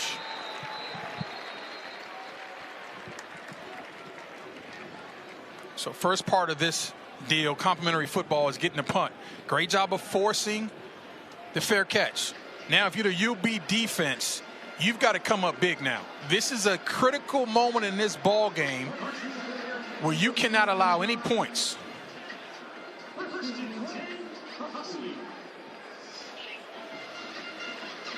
Think of this, Jason. NIU gets the ball to start the second half, right? So this is a really critical drive. They've got to get off the field without the scoreboard changing if you're the Buffalo Bills. Or Bulls, excuse me. Bills, what am I thinking of football? They grew up watching the Bills in Buffalo. That? So now, big run. You wonder about the legs right now, though, of the Bulls. Yeah. They've been on the field more often than not. Yeah, that's the problem. When you don't get first downs on offense, it affects the defense.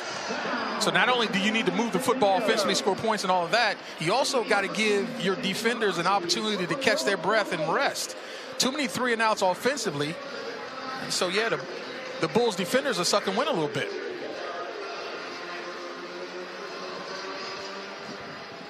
Gavin Williams, the running back in the game now. He had 59 yards a couple of weeks ago, so very capable backup. You see here, again, moving the legs pretty easily, and now that bulky offensive line up front is starting to lead the way. We talk about skill position guys and quarterbacks getting in a rhythm. Well, offensive linemen get in rhythms as well. And the play calling is allowing that. Charles McCarthy's made the tackle, but Hampton all day to throw. Dumps it off over the middle there. Hit by Murdoch, but he'll pick up about 4. So now 37 seconds left, and NIU's going to use that one timeout. Charge timeout. Northern Illinois, their third and final of the half. Please adjust the game clock to 39 seconds. 3-9. Thank you. Again, if you're Buffalo, you can't allow points here down this final drive. Look at the protection, though. I mean, the ability to go through the protection. He goes through 1, 2, third receiver. You can't do that if the protection is leaky. So, again, we talked about the offensive line sort of hitting their groove. It starts with the run game, right? And once you start lathering up an offensive line with a consistent running game, they feel really confident and they start really doing great in the pass game as well. It's like a center in basketball, right? You get him a couple touches down low, then he starts playing great defense. Well, it's the same thing with offensive line. You get them revved up running the football, then all of a sudden, man, that pass blocking is great too, and it gives a tremendous amount of time for Hampton to go through his progression. You like the basketball convo with Ontario Brown earlier this week. He was talking about how he's like a shorter guy with a quick crossover move. Yes. There it is. Go back to him, and there's his crossover move. Hits the edge, put his foot in the ground, and works up ahead. He said he loved watching AI with that unbelievable crossover. He said setting up defenders is like playing one-on-one basketball on the wing. Going pretty quickly here. No timeouts left. Hampton somehow kept that play alive, threw it into the dirt with 27 seconds left. Well, he was looking to take a shot. He had man coverage on the outside, and the pass rush showed up for the Bulls. So you want him to move off the spot. He's a pocket passer, talking about Ethan Hampton. But look at the one-on-one basketball. I mean, he just has the athleticism to be able to change direction without having to slow down very much, and all the great ones have that ability. And obviously, Allen Iverson, boy, with the ball in his hands, he was unbelievable. So they mark it at 24 seconds left on the second quarter clock. That throw incomplete. Receiver in the vicinity was Rudolph. We're starting to see this Bulls pass rush show up, right? That's the second time the quarterback's affected. That time they put him on the ground. I missed the number on that, but great hit. And now that's something that can stay in the mind of Ethan Hampton. You want to hit the quarterback as much as possible, not just to affect that play, but begin to speed his clock up, internal clock, and maybe make him force some bad throws. We'll see if they try to do it again here. 3rd and 10. They do rush 5. Good protection. Going to be a short gain and a big hit to finish things off. So a bit of a statement on that final collision. Remember, Northern Illinois has missed a field goal in this game from shorter range than they're currently at. Clock is ticking right now. 4 seconds. This is going to have to be the final play if they get it off. Now the whistle blew there, and this should be the end of the half. So we'll see if they didn't get it off in time. Here in the stadium, the clock's at all zeros. Wow. Got to get that ball snapped. Once they end the half, they end the half. So 14-3. Buffalo at least some momentum heading to the locker room off that final stop. Coach Hammock trying to maybe clean up the timing of it there with Ethan Hampton. Yeah, that's a missed opportunity. You got to get that ball snapped. That's an extra play to try to score before the half. Instead, for the number 23 team in the country, Northern Illinois, they're up 14-3 at the half here in DeKalb. You're watching the MAC on ESPN+.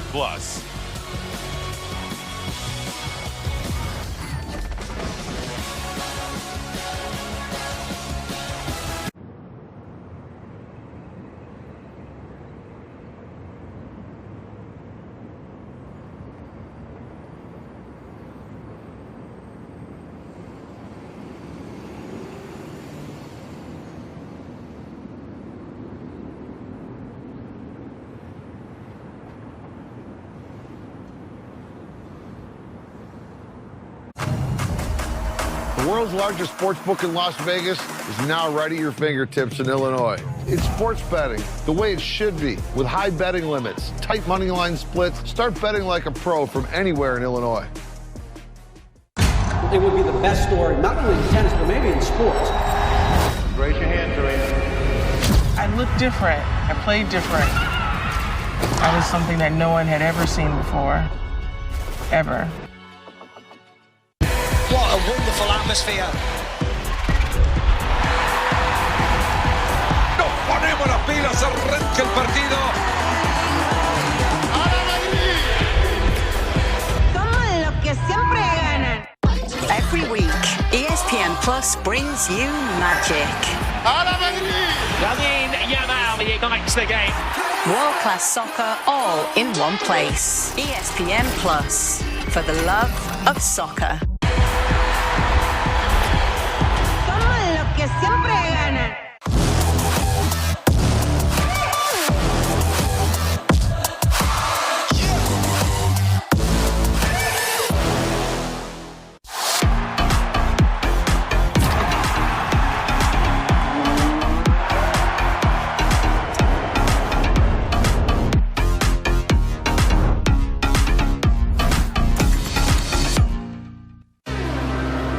This time I used help. And it's in! Historic goal! Shoots and scores! Left-footed goal!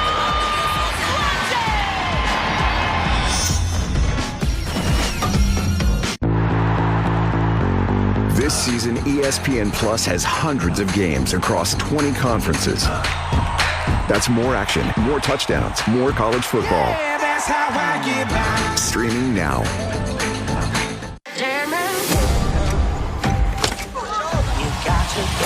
I feel like we're living in a movie. Love you guys. Formula One is go. Oh, it's contact. Formula One at its absolute finest. Oh my Lord, Max! This is Formula One.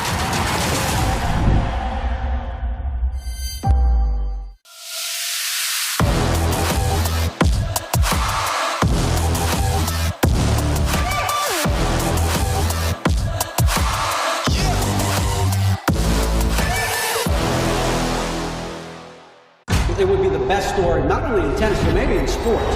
I looked different. I played different. I was something that no one had ever seen before. I'm on the next level now. It's so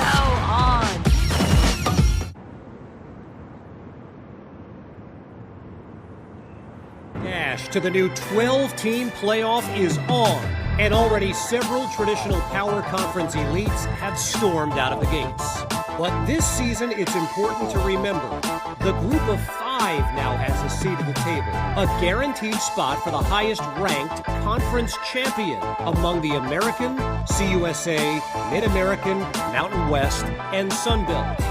5 group of 5 teams currently have at least a 10% chance to make the playoff, with Boise State holding better odds than Clemson, Utah, and defending national champion Michigan. Of course, inclusion is one thing, actually upsetting the apple cart is another, but it may not be the long shot you think. Exhibit A, the Northern Illinois Stunner in South Bend. I told them all week, we don't need luck. Who thought a UNLV win over Kansas was in the cards? For the first time in a generation, UNLV is 3-0. And how many had Memphis giving Florida State the blues? The Tigers win it here in Tallahassee. Historically, Group of 5 teams have been shut out of the playoff, with Cincinnati the lone exception in 2021. The Bearcats were ultimately dominated by Alabama. But success in New Year's 6 or BCS games has been a different story. 2023, Tulane rallied from 15 down to win the Cotton Bowl. 2018, UCF won the Peach Bowl to cap off a perfect season, even hung a banner. 2011, everything came up roses for Mountain West darling TCU. And most famous of all, Boise State's Fiesta Bowl finish in 2007. They hand it off to Johnson. Boise State has won the Fiesta Bowl. The last true non-power conference program to win a national title was BYU in 1984. Hey, whatever happened to that guy? Which is not to say that kind of history is likely to repeat itself, but get used to the idea a group of 5 teams will not only get an invitation this season, they may just crash the party.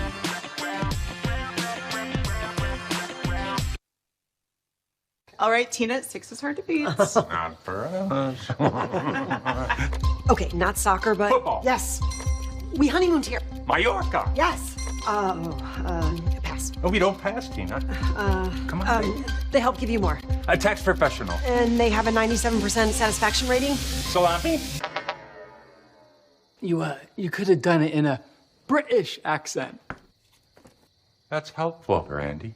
For savings and service, get more with Geico. Streaming football games? At Xfinity, we know the game's only live once. That's why we built Xfinity Internet with super fast speeds and ultra low lag for nonstop action. Oh, that looks fun. Can I try? No. You always do this. The Kittles was filmed before a live studio pizza. All right, here you go. Look alive, dipsticks. I got Little Caesars. Did you get pepperoni? I want Italian sausage. It better be bacon pizza. Brothers, it's a 3-meat treat. It's got all those delicious toppings. Come on. Bacon, pepperoni, Italian sausage. Then save Pop Kittle a slice. I'm a dog. The Kittles love their 3-meat treat. Order your 3-meat treat for $8.99 and get your game day delivered with Little Caesars. Pizza. I didn't have to spend my life trying to find my calling. Mine found me at an early age. There was no question of what I wanted to be. It was just a matter of how good I could get and how far I would go. At Ram, our calling is to build trucks. So when you find your calling, nothing can stop you from answering it. Ego, the #1 rated brand in cordless outdoor power, brings you the Ego Power Plus blower. Reaching an incredible 765 CFM, it's more powerful than gas. And at speeds of up to 200 miles per hour, it's the most powerful Ego blower ever.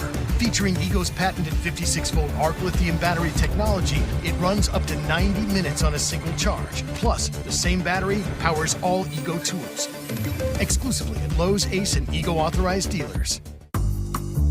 Picture this. It's perfect out. You feel like you should be outside, but you stay in.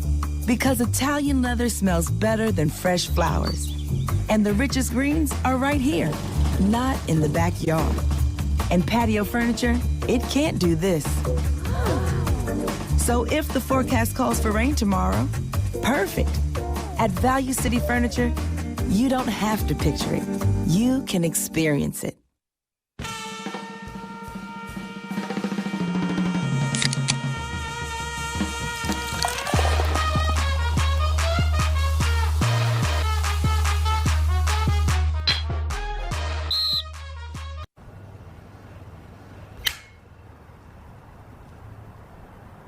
Seconds a week to lose 20% of your weight in a year with diet and exercise. That's the power of GLP-1s through Ro.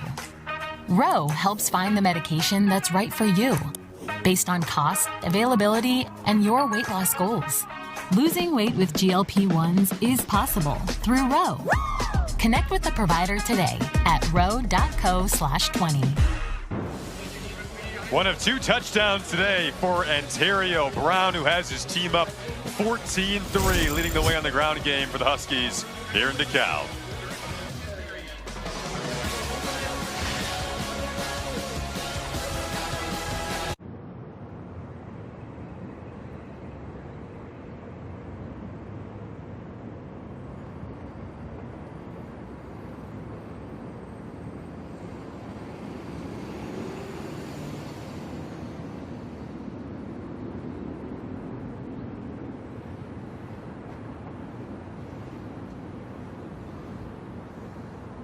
He looks down at his queen and says, Au revoir, mon amour.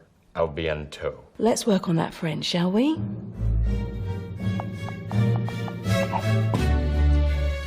revoir, mon amour. À bientôt. Au revoir, bientôt. More, à bientôt. Au revoir, mon amour. À bientôt. Now search with AI Assistant in the Hotels.com app. Tony, it's gone. No. How am I going to do this? Welcome to the MDY Mid-Cap Cup, presented by State Street Global Advisors. Today's challenge is to play 9 holes without the middle of your bag. How does that sound? That sounds terrible.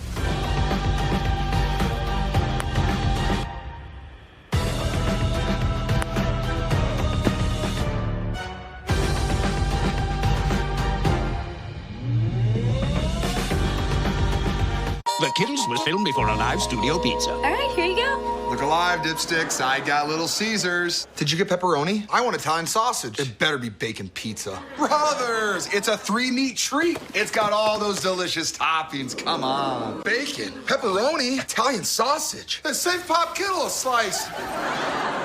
I'm a dog.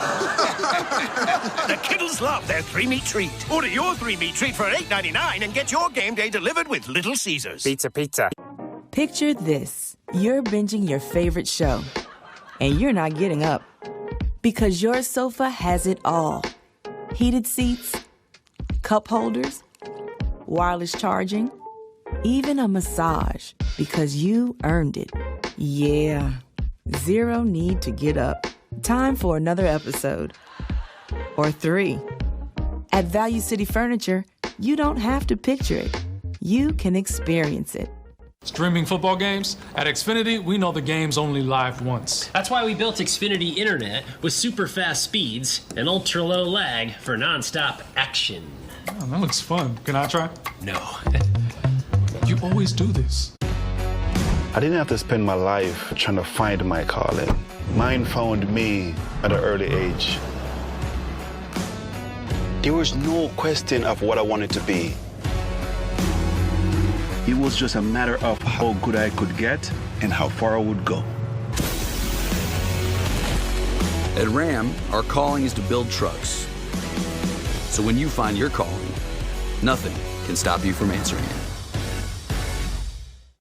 From the #1 rated brand in cordless outdoor power, the Ego Power Plus blower, reaching an incredible 765 CFM, and it runs up to 90 minutes on a single charge, exclusively at Lowe's, Ace, and Ego authorized dealers. I'm on the next level now. It's so on. The 12-team college football playoff is here. So let's dig into how the teams can punch their playoff tickets. The 12-team college football playoff will feature the 5 highest-ranked conference champions, plus the next 7 highest-ranked teams as determined by the CFP selection committee. The 4 highest-ranked conference champions will be seeded 1 through 4 and receive first-round byes, with the 5th highest-ranked conference champion being seeded where it was ranked or at number 12 if its final ranking lands outside of the top 12. So that's who gets in, which brings us to where and when the games will be played. The 8 teams seeded 5 through 12 will play in the first round starting on December 20th, with the teams seeded 5 through 8 hosting a home game, meaning the pageantry of on-campus college football is coming to the playoff for the first time. Man, that is going to be incredible. From there, the playoff will play out as dictated by the bracket, with no reseeding between rounds. The quarterfinals and semifinals will be played at traditional New Year's Six bowl game locations, followed by the national championship game in Atlanta, where our first 12-team college football playoff national champion will be crowned on January 20th, only on ESPN.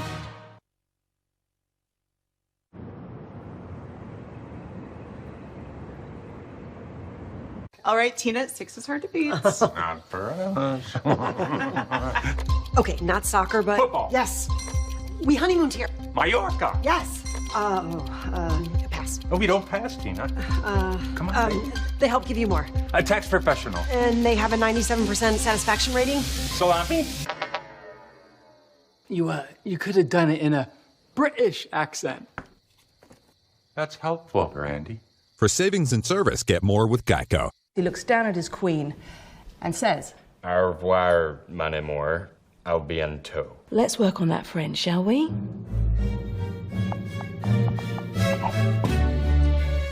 Au revoir, madame. À bientôt. Au revoir, bientôt. More, à bientôt. Au revoir, mon amour. À bientôt. Now search with AI Assistant in the Hotels.com app. The Kittles was filmed before a live studio pizza. All right, here you go. Look alive, dipsticks. I got Little Caesars. Did you get pepperoni? I want Italian sausage. It better be bacon pizza. Brothers, it's a 3-meat treat. It's got all those delicious toppings. Come on. Bacon, pepperoni, Italian sausage. Then save Pop Kittle a slice. I'm a dog. The Kittles love their 3-meat treat. Order your 3-meat treat for $8.99 and get your game day delivered with Little Caesars. Pizza. Streaming football games? At Xfinity, we know the game's only live once. That's why we built Xfinity Internet with super fast speeds and ultra low lag for nonstop action. Oh, that looks fun. Can I try? No. You always do this. Ego, the #1 rated brand in cordless outdoor power, brings you the Ego Power Plus blower. Reaching an incredible 765 CFM, it's more powerful than gas. And at speeds of up to 200 miles per hour, it's the most powerful Ego blower ever. Featuring Ego's patented 56-volt arc lithium battery technology, it runs up to 90 minutes on a single charge. Plus, the same battery powers all Ego tools. Exclusively at Lowe's, Ace, and Ego authorized dealers. Picture this. You're binging your favorite show, and you're not getting up. Because your sofa has it all.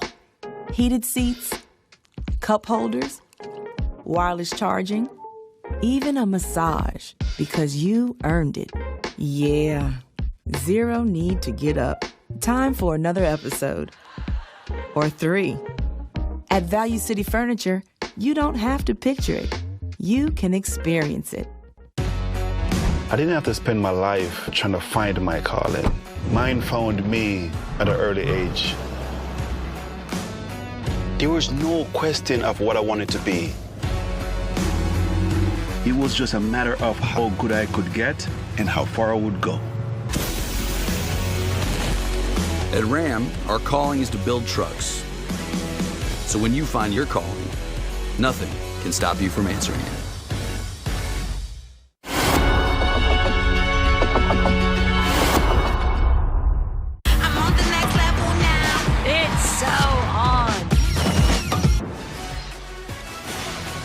Saturday afternoon MAC matchup in DeKalb, the MAC opener for Northern Illinois and Buffalo on a beautiful Saturday afternoon.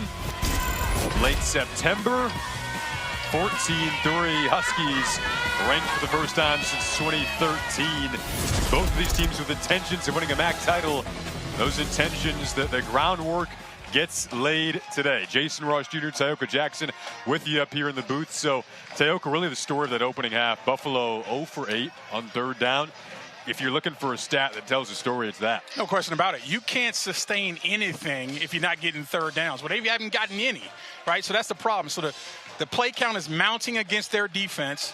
They've got to find a way to sustain some drives. I want them to get their quarterback, Abana, in the run game and also get him on the move in his pass game. He's got dynamic legs. Give him some more RPOs. Move him outside the pocket from this pass rush. Get him on the edge. I think that's where you can start to get 1st downs in this game. You see the stats here mention that 3rd down spot and then the total yardage. NIU at 170, Buffalo at 71. So the Bulls need to try to find some balance, but they'll have to come out on defense to begin this second half.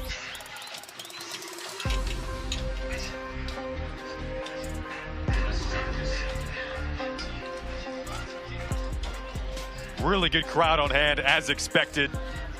Northern Illinois coming off their biggest win in program history over Notre Dame a couple of weeks ago. Had a bye week coming into MAC play. And Thomas Hammock said as much bearing as that win over Notre Dame had, as emotional as it was, as impactful as it was. This game matters more when it comes to winning a championship. And with the new expanded college football playoff going to 12 teams this year, we know a group of 5 team will get in Northern Illinois right now with the best resume amongst those group of 5 teams for that spot, but a lot of work to do until they get there. Ethan Hampton brings them back out. The most efficient QB in the nation up to this point. And Terrio Brown, a back that's going to lead to some excellent balance all year long. Yeah, that's the whole key. If they can get this running game established against every opponent, Ethan is going to get better and better because he's going to see boxes of 8 and 9 people trying to stop Terrio Brown. They really can grind away at you, too, throughout the course of a half. But Buffalo with some fresh legs out of the locker room and right away looking pretty fresh on an important sequence defensively. It's George Wallow who comes up to make that ankle tackle, an experienced guy, 5th-year senior, all 5 in the Buffalo program. Where if you're a Bulls fan, you like that. Coming out of the locker room, understanding that your offense has not been able to possess the football, the play count is mounting for your defense. Great job on 1st and 10 to get a TFL by Wallow, who's an excellent player. He's an NFL prospect because he's very twitchy inside, very active, big guy. They bring Williams in motion, fake it to him, dump it off to the tight end instead, and Murdoch is able to make the tackle. Connecting there with Tavis. That is the linebacker duo. You got Murdoch, you got Dolak. Those two were excellent as per usual in the first half. Yeah, had a career high last week against UMass. 12 tackles in that game. Also had a sack, 3 TFLs, and a quarterback hurt. Both of these linebackers are stat stuffers. They do a little bit of everything. And Red Murdoch's just a sophomore, 6'3", 235 pounds. He's going to be playing on Sundays before it's all said and done as well. Northern Illinois is 50% on 3rd down in the opening half, went 5 of 10. Here's their first 3rd down of the second half. A low throw, incomplete. McNair was on the coverage, and that'll be a 3-and-out. So the Bulls defense gets the job done after they were looking for Barnes. Now, big question mark is what can your offense do with what could be some good field position here? Yeah, need some complimentary football. But I got to acknowledge Kobe Stewart's pass rush right there. The Bulls' pass rush began to heat up at the end of the second quarter, right? And now Kobe Stewart in the first 3rd down gets a hit on the quarterback and creates an incomplete pass. Victor Snow is backed, and he will return this. Takes it out to the 40. So now, again, you get some of your best field position of the day to begin this half. Defense does the job. What do you want to see again for C.J. Agbana to do a little more of in the second half? Yeah, he hasn't been able to get comfortable in his passing game. I want to see, first of all, him running the football. I think you can get him going with some option plays, right? Some read option and let him get into the ball game that way. And then even in the passing game, let's boot him outside the pocket, get away from this pass rush, get him on the move where he then has another option to run it or pass it on the edge of the defense. But he's just too dynamic with his legs, Jason, to keep him in the pocket.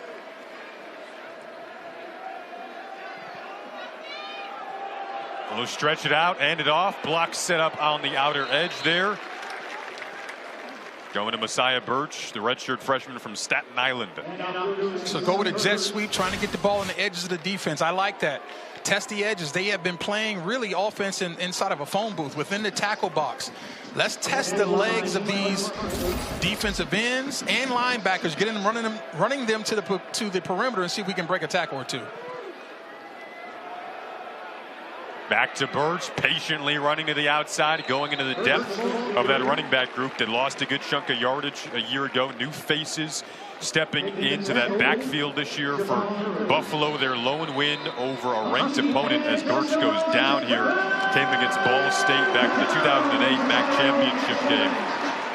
And now both teams will go to their sidelines. Just got Birch holding that knee. We're going to step aside and check on Messiah when we come back.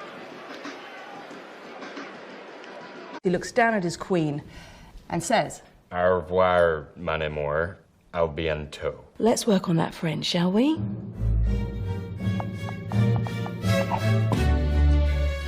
Au revoir, mon amour. À bientôt. Au revoir, bientôt. More, à bientôt. Au revoir, mon amour. À bientôt. Now search with AI Assistant in the Hotels.com app. Tony, it's gone. No. How am I going to do this? Welcome to the MDY Mid-Cap Cup, presented by State Street Global Advisors. Today's challenge is to play 9 holes without the middle of your bag. How does that sound? That sounds terrible.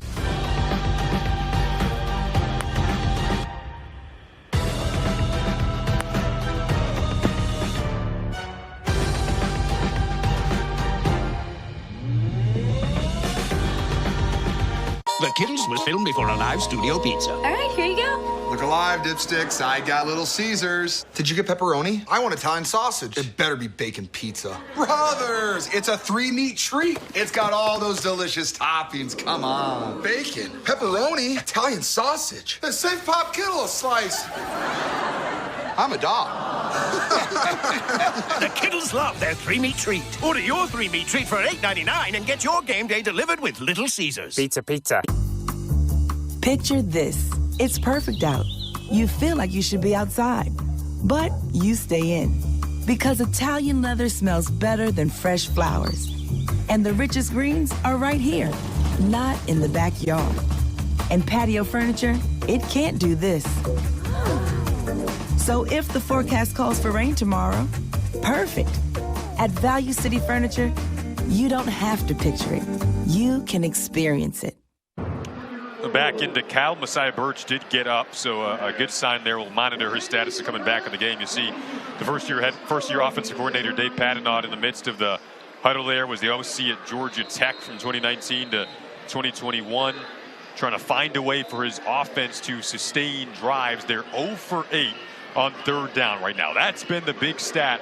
But this one shorter than they've had to deal with throughout the course of what was the first half. To be better on 3rd down, you got to be better on 1st and 2nd. They've done that now. They've got to pay it off. The entire playbook is available here, especially at this time, this area in the field. This is 4-down territory, in my opinion. You got to find a way to get a 1.5 yards.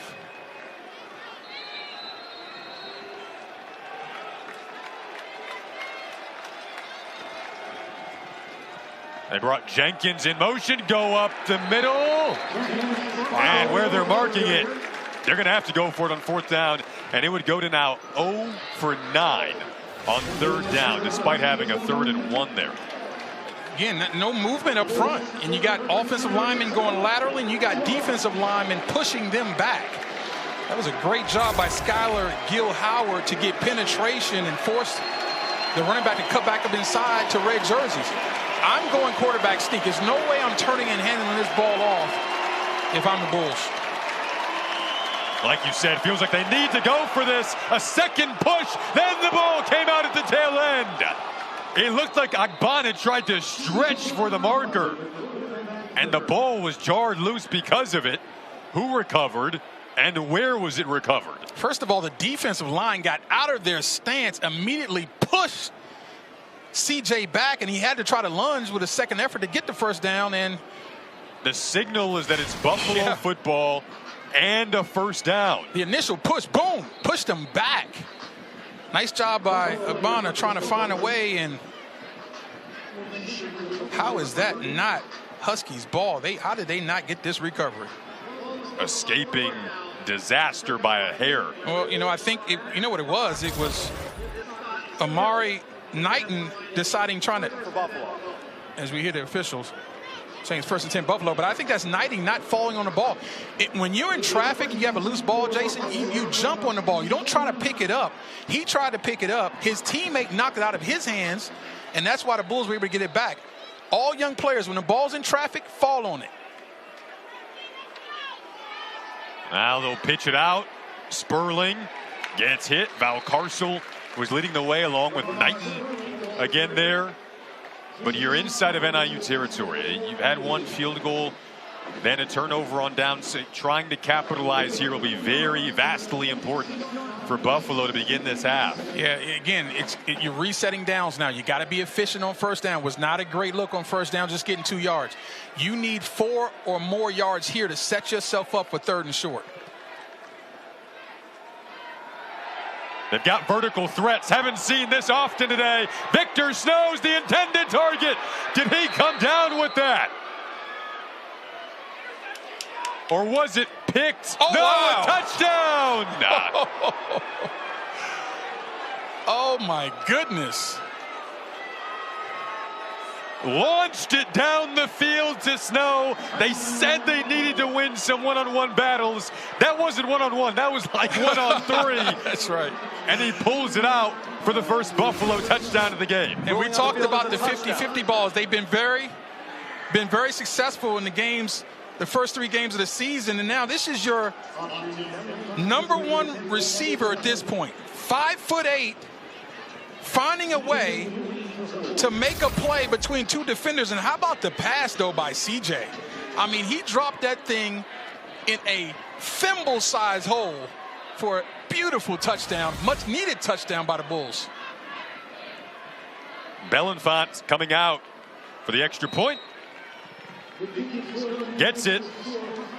1 possession game, Sayoka. Because of this, what a grab. Well, sometimes guys get open, and other times you got to throw them open. And that's exactly what C.J. Agbana did, dropping that thing in. And the Bulls are back now. Close. And we'll be back.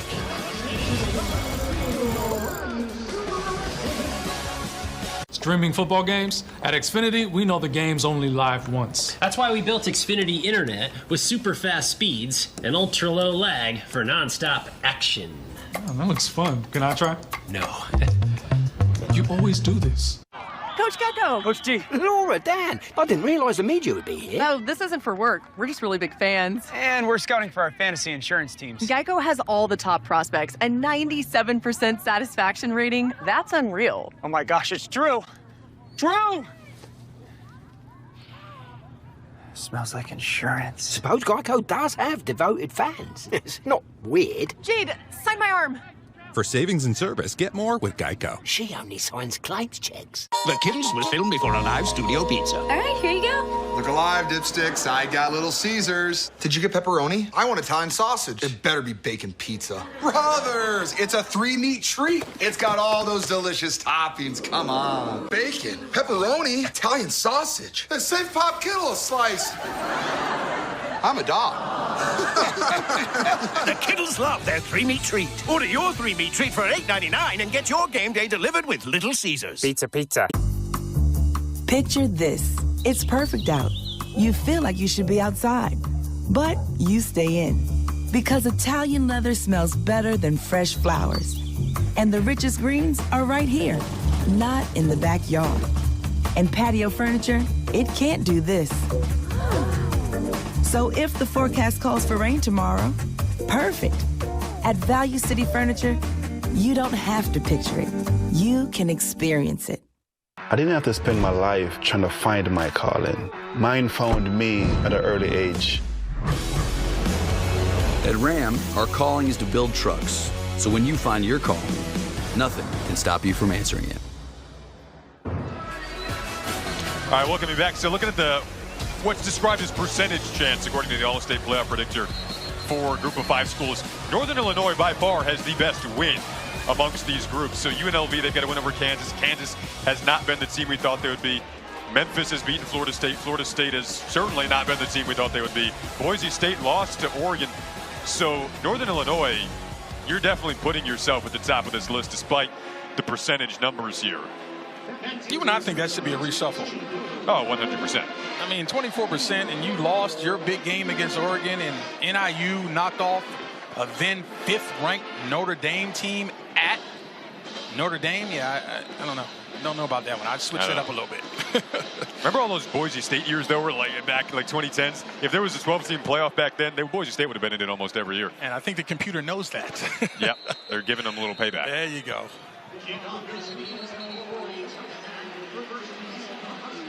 All right, there were some words exchanged on the teams running off the field kickoff. They're going to be careful of seeing some penalties. It's been chippy. Already. It's been chippy. It's a MAC opener. It's Buffalo. It's been talked. Buffalo hasn't been talked about all week. Northern Illinois has been talked about the last couple of weeks. The Bulls come in here upset-minded after Northern Illinois pulled off the upset heard around the world a couple of weeks ago in South Bend. And look, the Bulls have been disrespected even in the preseason. They were picked to finish 10th in this conference. And I understand why, new regime change, a lot of new players. But this does not look like the 10th best team in the conference to me. Especially not this defense. They look fantastic.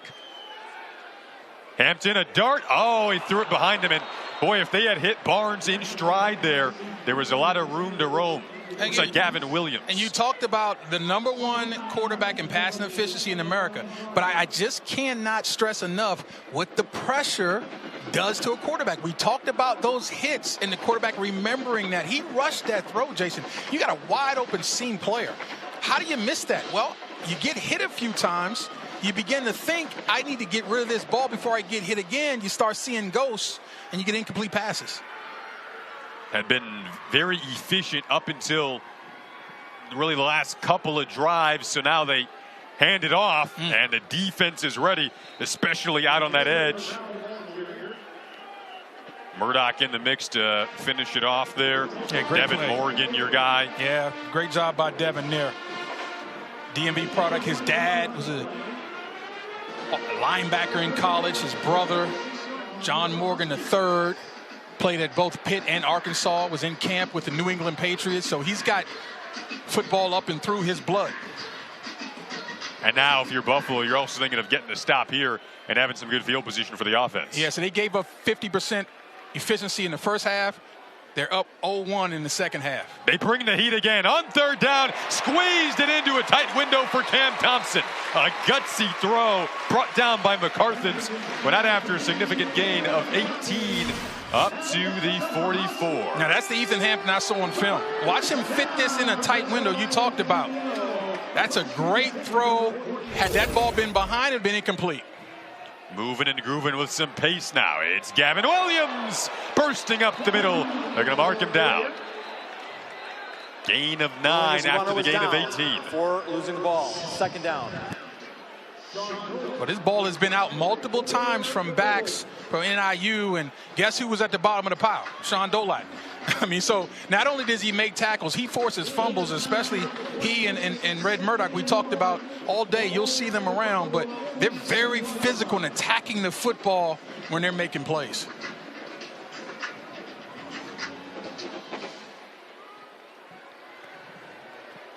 They bring Brown back in. Go right back to him. Up the gut he goes. 14 carries, 59 yards, couple of touchdowns. Today for Brown, adds 4 more onto the total for another first down. This is one of the offenses that you don't see run all around the country very much. They get in 22 personnel, 2 backs, 2 tight ends. You said there's some fullbacks in there too? Fullbacks. You ever heard of a fullback in this day and age? Are you kidding me? I mean, they got really their fullbacks are basically H-backs. They play fullback, they play tight end, but they use multiple big personnel people. And here's another Wildcat set.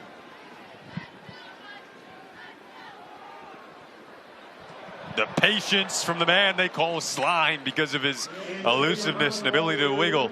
Ontario Brown. Well, look, he can be patient all he wants, but if you don't get number 52 block, it really won't matter.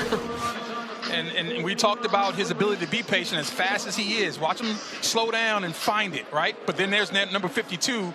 Where you want to go, he'll usually be there, so you better make a miss or break his tackle. Good luck with that. Kind of does a step ladder drill, doesn't he? He's like he's going through the step ladder. And that's a drill that you see running backs do, and there you see it happening in real life time during the game. Fake it to him, set up the deep shot, downfield. He wants Thompson! Broken up, incomplete. Marquise Cooper on the coverage. Well, that's a coaching tape on how to play one-on-one versus the 9 route, the fade route, or the deep ball, the bomb, if you will. Cooper's in man coverage, and the number one thing he does is be in great position and doesn't panic. There's some hand fighting going on, but as long as both guys are doing it, you won't get the flag. Great job by the Colgate transfer, Marquise Cooper. He had a 100-yard pick 6 last week, 8 tackles as well in that game against UMass. He was put on scholarship in the fall. Guy who walked on, just an incredible story. And the defense flying in the backfield. That is Deion Crawford, literally like a Superman tackle. And a loss of 2.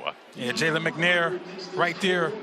Beautiful job of getting in the backfield. This is 4th down now.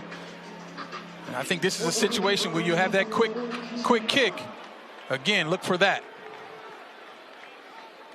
And Buffalo has no one back.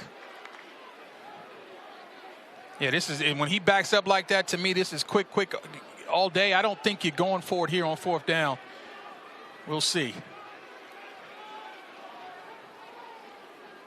Did this earlier, did it a couple of weeks ago against Notre Dame. They pinned one at the 1 earlier in the game. Let this one roll down to about the 6 is where that initial touch. If Ethan Hampton can play golf the way he punched the football, did you see that side? Man, he needs to go to the PGA Tour. I'm out on the field.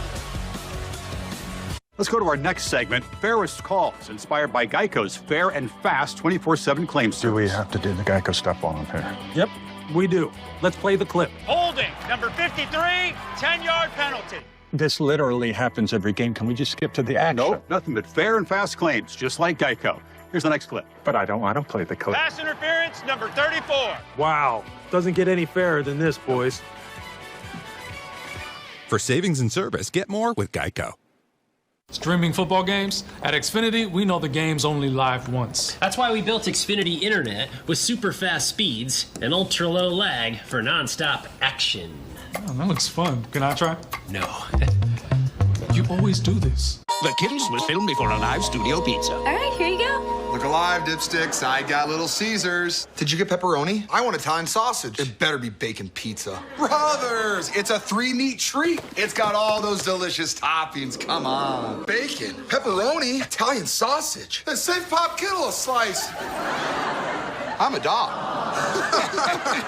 The Kittles love their 3-meat treat. Order your 3-meat treat for $8.99 and get your game day delivered with Little Caesars. Pizza. Picture this. It's perfect out. You feel like you should be outside, but you stay in.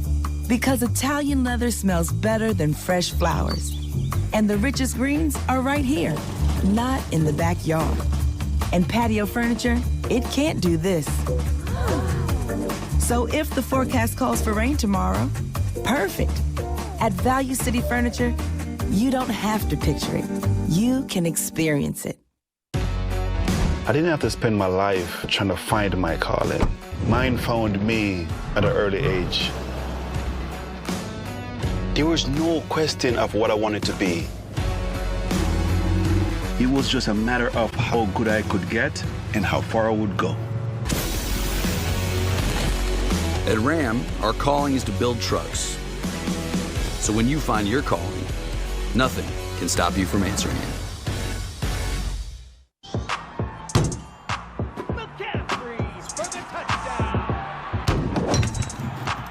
My bad. Baby bag, baby bag, baby bag, baby bag, baby bag, baby bag, baby bag. We welcome you back to the Cavs. 6:54 to go in the third quarter. Look, Jason, you know I don't like showing a lot of love to punters, but this is a quarterback. And when your quarterback can punt the football inside the 5-yard line and then come back and do it again inside the 10, I have got to acknowledge it. I have no choice. The more you can do, the more I like you. Ethan Hampton is doing it big, and don't mistake the idea that eventually down the line they're going to do that on 3rd and long and really put a team behind the 8 ball. So now another deep shot flag, one flag. We'll see if this is pass interference. Again, the deep shot as it worked out on the last Buffalo drive. One in J.J. Jenkins that time, a guy who they want in some of those one-on-one matchups. 100% pass interference. There's a lot of contact made downfield.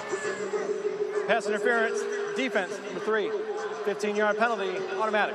First down. We talked about it earlier. A lot of times defensive backs panic when they've got one-on-one. You don't have to panic when you're in great position. If you're getting beat, yeah, please push the guy. But if you're in great position, just keep your hands to yourself, turn and run. No need to push on the receiver. You're giving up an easy 15-yard penalty when it would have been incomplete. They brought in Jacob Finley there at corner. Something to watch. First time we've seen him in one of those spots today. And now they'll try to stretch it out with Snow. Not much real estate on the edge. Yeah, that's the option I talked about. I wanted to see them testing the edges of this defense with an option play, and that time the Husky defense was where they needed to be. You're talking about assignment football when you're running the option, and that's a great job by Jacob Finley coming up, getting off the block, and making the play. Buffalo team with a lot of new faces this year. 18 transfers, 35 freshmen.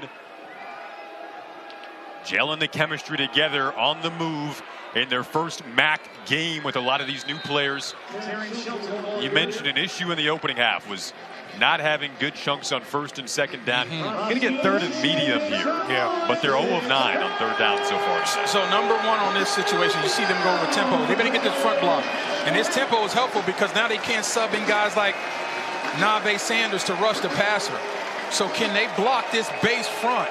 I like the idea of going tempo third down. Pressure comes. Ball was batted at the line of scrimmage. 0 for 10 on third down, but you're still just within 4 points away from tying this game. So 5:41 to go in this third quarter.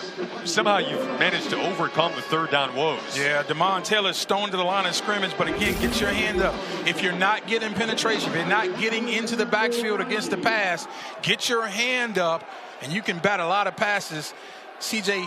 Agban is only 6'2". Ethan Duane, who spent 3 years at Old Dominion before transferring, will boot this away, and it's secured by Partridge on the fair catch. I like the idea, though, of the Bulls to go tempo this so they couldn't sub in their pass rush front and then still unable to get the first down. Now Buffalo defensive coordinator Joe Bowen watch his defense come out. He's been giving them Kobe Bryant quotes throughout the week. We were talking to him in his office. He had the Kobe book behind him. Right. Wants to keep the consistency of show up every day and be who you are. So now the defense has been the group that has been the MVP for Buffalo today. They've been able to get some pressure on Hampton these last couple of possessions. Sidearm sling to Brown. Squaring up, Murdoch got past him. What a move, and some tap dancing up along that sideline for Ontario Brown. Football is the ultimate team sport, right? But so often it comes down to the one-on-one matchups. And here you have two of the better football players doing what they do. And there is the crossover, the AI crossover against one of the best tacklers in America. Great job by Brown. He wants all the ankles, all the smoke he can get. He does go to practice. Yes, that's the difference. Practice? We're talking practice. They get Rudolph here, and he spins up ahead, brought down in the backfield. Nice play from Deion Crawford. Boy, that's a great job. You called it nice play by Crawford. He's the alley player in that situation.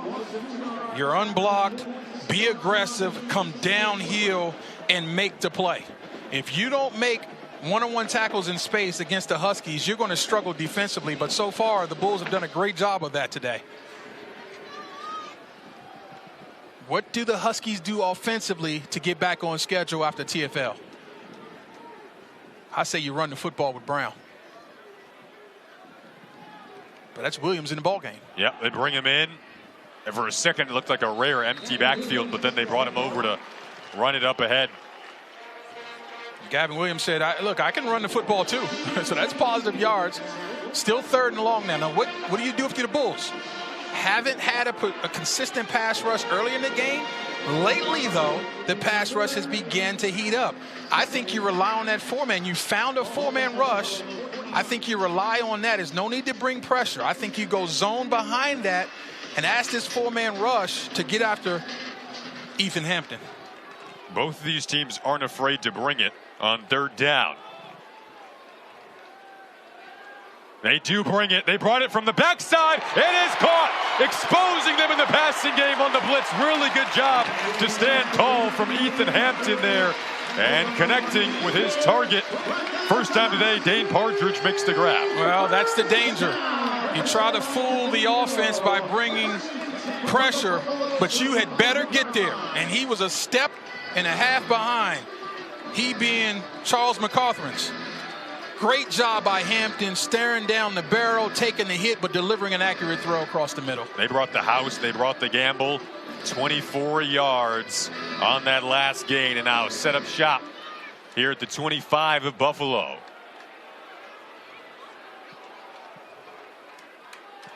Brown is the back. Got hit from behind by Dolak. Wow. You know how much fun I'm enjoying. How does he get there? I mean, how does he get there? First of all, the defense does a great job of tying up their offensive line. I mean, that's their job number one. They tie up this offensive line so that number 52 and number 2 can be free. If you leave 52 unblocked, he's going to make the play. The question is how many yards? Well, that's another TFL from an inside linebacker because he plays downhill. Give me guys that don't sit back and wait, that are aggressive and come downhill to make plays, and he's generally not going to miss the tackle. For the Buffalo defense, bare minimum trying to hold them to a field goal, which would keep it a one-possession game. Rudolph makes the grab, can't squeak out of the tackle there, out of the grasp of you know who. It's Dolak. Say it again. We don't even need to say it. I think the fans know who's made the tackle by now. But, yeah, I mean, he's been awesome today again. I got to find a way to run plays away from him. He's passed the test. I'm not testing number 52. I'm going to find a way to get someone else one-on-one, and let's see how they play. Because I know what Dolak can do, and it's usually going to be bad for the offense. Had a school record 97 solo tackles last year, Sean Dolak. The former walk-on, former zero-star recruit out of high school. Grew up 15 minutes outside of Buffalo. Here's a dart over the middle. What a collision was that hung on to. Wow. Somehow was by Partridge, who's made a couple of big catches on this drive. May have gotten the wind knocked out of him. That is the definition of a tough catch. Well, you want to play college football, you think receivers are just prima donnas, you got to be tough. First down. I have no idea how he held onto that ball. First of all, he double caught it. He missed it the first time on his own, caught it the second time and got hit hard. And he did get the wind knocked out of him there, definitely. Jonathan Capo came in and hit him hard. I don't know how he hung on. Like you said, now it's Northern Illinois and Ethan Hampton. They were looking touchdown initially, then just check it down. Go to Lynch, who gets swung down. Solomon Brown on the tackle.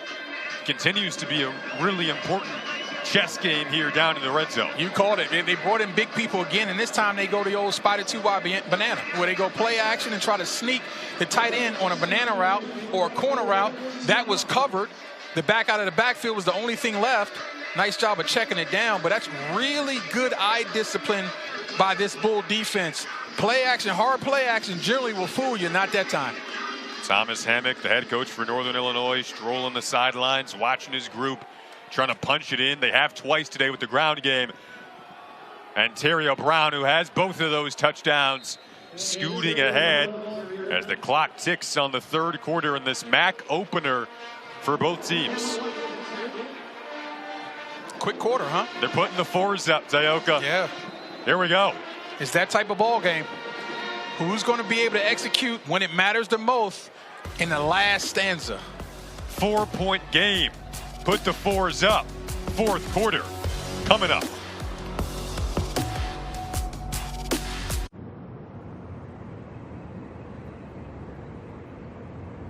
Let's go to our next segment, Fairest Calls, inspired by Geico's fair and fast 24/7 claim service. Do we have to do the Geico stuff while I'm here? Yep, we do. Let's play the clip. Holding, number 53, 10-yard penalty.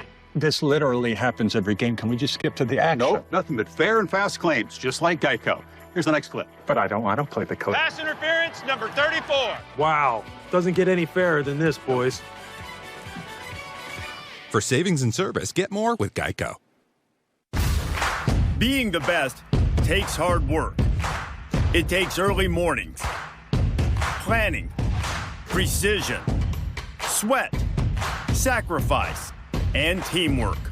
That's why Old Dominion Freight Line, the #1 national LTL carrier for quality, works hard to be the best in the game and is proud to support those striving to be the best in their game. Old Dominion Freight Line, helping the world keep promises. The Kittles was filmed before a live studio pizza. All right, here you go. Look alive, dipsticks. I got Little Caesars. Did you get pepperoni? I want Italian sausage. It better be bacon pizza. Brothers, it's a 3-meat treat. It's got all those delicious toppings. Come on. Bacon, pepperoni, Italian sausage. And save Pop Kittle a slice. I'm a dog. The Kittles love their 3-meat treat. Order your 3-meat treat for $8.99 and get your game day delivered with Little Caesars. Pizza. Picture this. It's perfect out. You feel like you should be outside, but you stay in. Because Italian leather smells better than fresh flowers. And the richest greens are right here, not in the backyard. And patio furniture, it can't do this. So if the forecast calls for rain tomorrow, perfect. At Value City Furniture, you don't have to picture it. You can experience it. Streaming football games? At Xfinity, we know the game's only live once. That's why we built Xfinity Internet with super fast speeds and ultra low lag for nonstop action. Oh, that looks fun. Can I try? No. You always do this. At Powering Chicago, we build more than electrical infrastructure, we build the future. Together, IBEW Local 134 and the Electrical Contractors Association have the expertise essential for the energy transformation ahead. Our trained, qualified, diverse workforce knows electricity. Whether a data center, small business, or solar array, we have the skills to meet Chicagoland's climate goals. Partner with Powering Chicago and build better construction, better careers, and better communities for generations to come. I'm on the next level now. It's so on.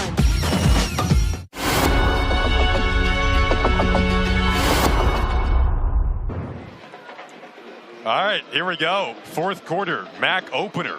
All the goals still in front of these teams. This is what Thomas Hammock was talking about. You get your biggest win in program history in South Bend a couple of weeks ago, but throw it out because, you know, it's in the history books, but hey, this is a tough league. You're the ranked team, number 23 in the nation, first ranking since 13, but now you got to try to win against this Buffalo squad that's under the radar, but showing up and playing some excellent football. Red zone opportunity. These are what separates these conference games. Hampton back to pass to the end zone. He goes. That is incomplete. A low throw. But why? Why was it a low throw? Again, the pass rush of the Bulls is heating up. Watch the shot Ethan Hampton takes just as he's trying to deliver this football. I mean, he gets hit right in the chops. When you hit quarterbacks, it doesn't matter if it's Ethan Hampton, Dan Marino, whoever you want to talk about throughout the history of football. Hitting quarterbacks is always bad for accuracy and completions.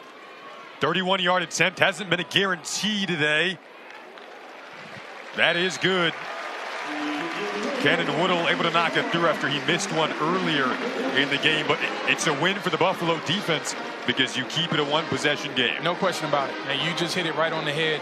I am so impressed defensively of how these Bulls continue to answer the bell, right? This has become a heavyweight slug match. Body blows being thrown with the running game. Some haymakers landed with some big plays downfield. But ultimately, defensively, whoever can make the most plays in this fourth quarter is probably going to win this game because it's so tight. Head coach Pete Lembo for Buffalo. His defense came in only allowing 18 points per game into this MAC opener. That ranks third among MAC teams to this point. The game clock to 14:51.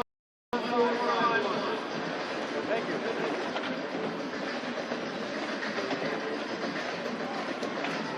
His defensive coordinator, Joe Bowen, who spent the 2021 season as a defensive assistant in South Carolina, was on the same staff as Pete Lembo there when Lembo was an assistant in South Carolina. Thomas Hammock's team will kick it away. Woodle boots it away. Have not had many returns today. So defensively, if I'm NIU, I'm saying to my guys, we need to win on first and second down. We've shown if we win on first and second down, we dominate on third. When we're not effective on first and second, they can get first downs and string together a drive. So obviously, that's the most important thing defensively going forward for the guys in red shirts. So the lone touchdown today for Buffalo came on a deep shot, 40-plus yards.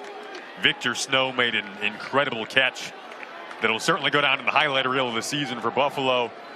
We'll see if they try to get Snow involved again. Agbana, who won the QB competition out of camp, hands it off.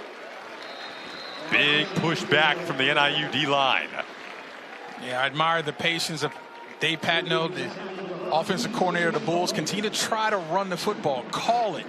Don't allow this defensive front to think they can tee off as you see the Bulls line up with some tempo.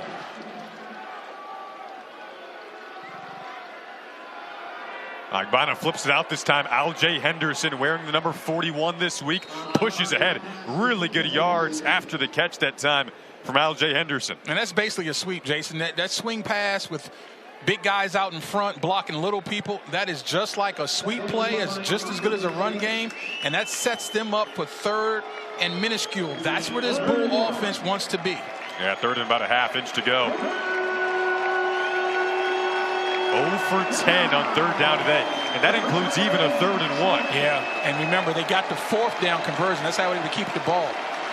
Yeah, 2 4th down conversions today. Now, it's going to be interesting to see if they stay in this shotgun. I'm thinking dive right up the middle. It's Henderson on the dive that you asked for, and they'll move it ahead, grinding it ahead. See, defensively, you don't want to guess, but you anticipate things based on what you saw in film and based on how the flow of the game is going.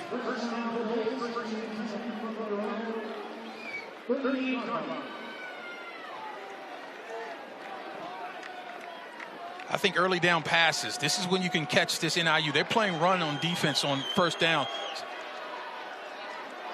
They get Victor Snow involved, had to elude the defender, trying to create some space. A little jump cut up ahead, and this should be, if not a first down, very close. Yeah, he's so elusive. So elusive and so smooth. Again, at that size, you better be, as we got another flag, another post-snap penalty. But the elusiveness of Snow in the open field, something to watch. That was Opong who was reaching out, trying to grab him, but couldn't get there, and now there is a player down. Defense, number 6, his first of the game. 15-yard penalty, automatic first down. All right, so big penalty on Muhammad Jameh, and it's going to be an automatic first down. Some more yardage Timeout for an injured player as well on that penalty, and we will take a break with an injured player down in the field.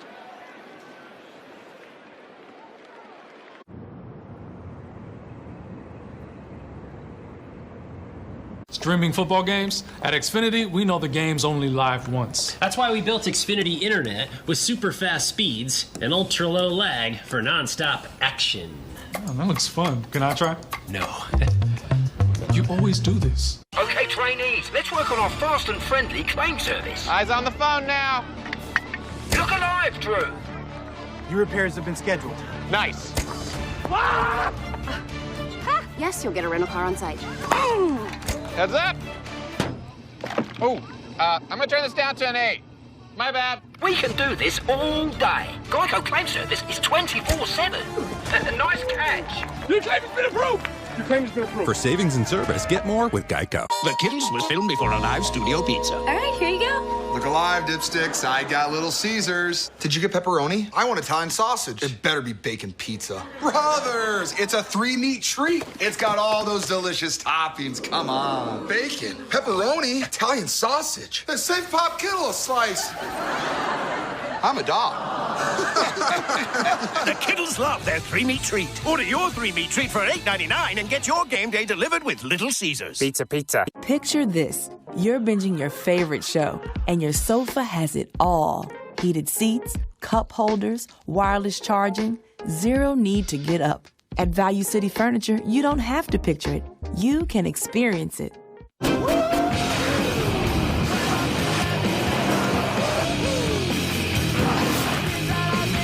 Power to blow minds. Nissan Pathfinder Rock Cream. I'm on the next level now. It's so on.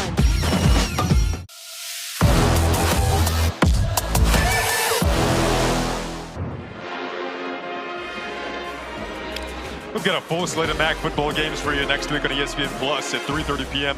Conference play continues as Eastern Michigan travels to Kent State, Akron, Ohio. Also, Miami taking on UMass, and to wrap today, Bowling Green in a Sun Belt and MAC crossover there at 5 p.m. So catch all the action on ESPN Plus. Also next week, I mean, in the big week in college football, you got the Georgia-Alabama game. This time it would be number 2 versus number 4 in the country. SEC on ABC. Both of those teams have bye weeks this week. And that is going to be a clash on ABC. 2nd and 1 here. And after the unsportsmanlike conduct penalty, you see where Buffalo's set up. A 1st and 10, beg your pardon. So now 2nd and 8. Big down. You got to be efficient on 2nd down and set yourself up on 3rd down. That's how they're showing they can move this football. What do you dial up here? I think run is a bad option. I think you get this quarterback on the move. Get away from this pass rush. They're trying to capitalize on this opportunity and potentially tie this game. Vertical threats, one-on-one. Looking for Brutch. Couldn't quite find him. Out of bounds. Well, that coverage by Jordan Hanson was absolutely stellar. Looking for Birch on the wheel route, out of the backfield. Terrific angle. And again, not panicking on the deep ball, keeping your hands to yourself and winning with position. Huge play in this ball game right here, Jason.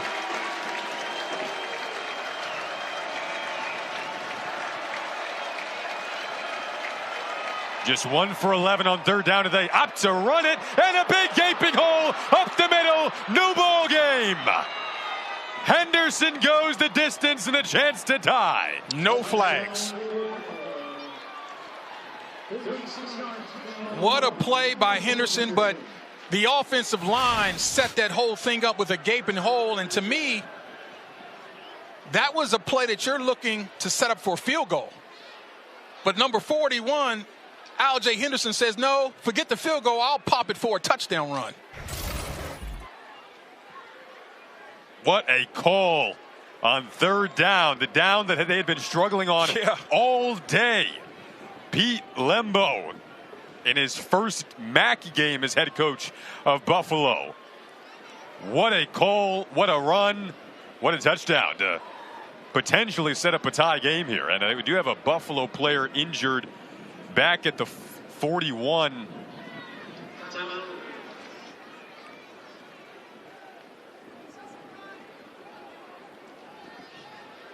And we're going to take a break and come back here in DeKalb. All right, let's run that again. Geico has fast fair claims 24/7 right on the Geico app. To file a claim, just tap. Just tap right here to upload pictures, customer. Try getting on a first name basis. Sure. Vicky. To track your status, just click. Super easy. They're connecting with the mannequins. You're doing great, everyone. Ooh, you're a pro. Scroll, tap, scroll. Ouch! Oh, I'm cramping. Yeah, we've all been there. For savings and service, get more with Geico. I overdid it. Like a showboat, I just overdid it. Louis! Cut! More mud! Action! Louis! Louis! Cut! Mud on her face! Louis! Okay, everybody, that's lunch.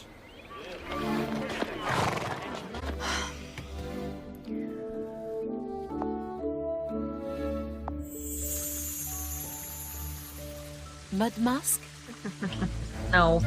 No. No. Compare hotels in the Hotels.com app. The Kittles was filmed before a live studio pizza. All right, here you go. Look alive, dipsticks. I got Little Caesars. Did you get pepperoni? I want Italian sausage. It better be bacon pizza. Brothers, it's a 3-meat treat. It's got all those delicious toppings. Come on. Bacon, pepperoni, Italian sausage. Then save Pop Kittle a slice. I'm a dog. The Kittles love their 3-meat treat. Order your 3-meat treat for $8.99 and get your game day delivered with Little Caesars. Pizza. Picture this. You're binging your favorite show, and you're not getting up because your sofa has it all. Heated seats, cup holders, wireless charging, even a massage because you earned it. Yeah, zero need to get up. Time for another episode. Or 3. At Value City Furniture, you don't have to picture it. You can experience it. Best drive of the day for Buffalo. 7 plays, 75 yards. upset-minded. Just one win over a ranked team. That came back in 08 MAC championship against Ball State, who was ranked number 14 at the time. They're 1-16 all time against ranked opponents, but an opportunity to tie this game in the fourth quarter of the MAC opener. Maction is back. If you're not familiar with MAC conference football, this is it. This is how it's played. Tough, usually evenly matched teams. Big extra point for Bellin fans.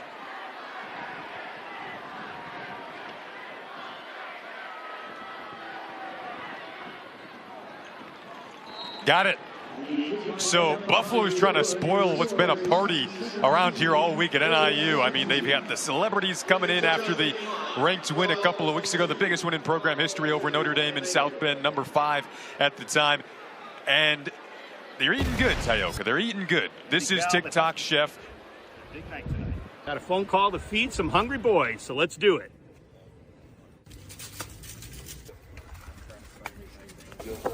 Ooh. Yeah, love it. And we're gonna eat some buffalo steaks, aren't we? That's snack on some buffalo, baby. Go Huskies.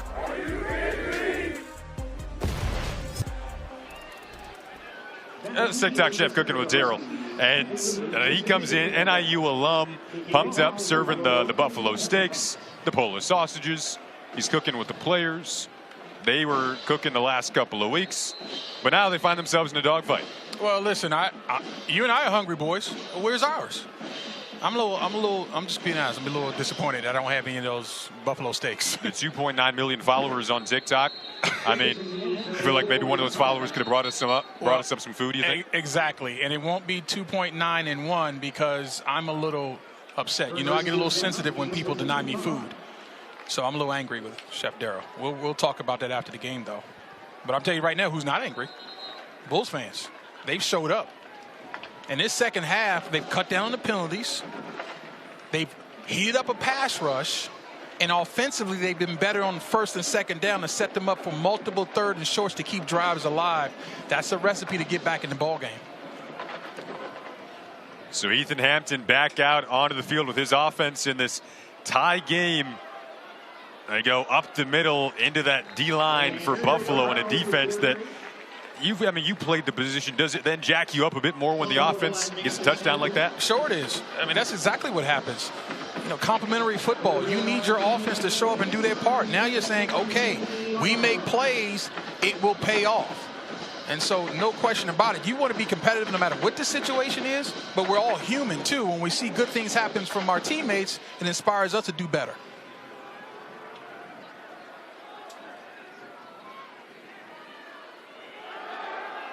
Roll it out this time. Pressure coming from McNair. Got it away. But had McNair in his face all the way there. So this is the downs now. They're trying to flip Buffalo in their favor. Those first and second down, set up third and long. Yeah, I talked about the versatility of McNair. He can be in the box as a box defender. He can be a safety and he can be a corner. This time, he just comes on his own. He had no responsibility coverage-wise. You got a quarterback running out of the pocket, and he puts the pressure on and makes the play. Great job setting up third and long. Buffalo's looking for the first 3-1 start since 2020 and just the third time as an FBS program since 1999. Northern Illinois hasn't started 3-0 in a decade. A dart, what a grab there, reaching out just past the first down marker. Looks like Grayson Barnes on the far side of the field.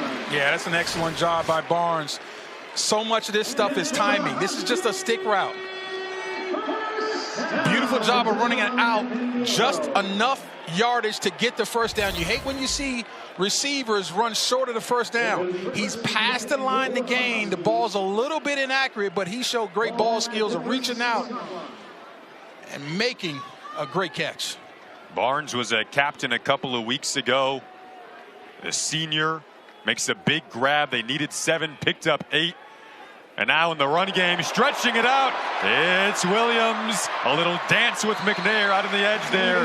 Another first down for Northern Illinois. Yeah, they show you so many looks, Jason. We talked about the different personnels, getting in with big people. They do a lot of pre-snap shifting and moving. And this time they're bringing basically a jet sweep. This is 21 personnel. 2 backs, 22. 2 backs, 2 tight ends. Looks like it's going to be a downhill run.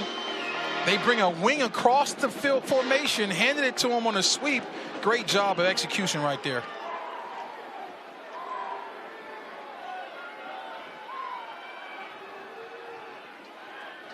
Now back to the air. This ball was nearly picked off a deflection.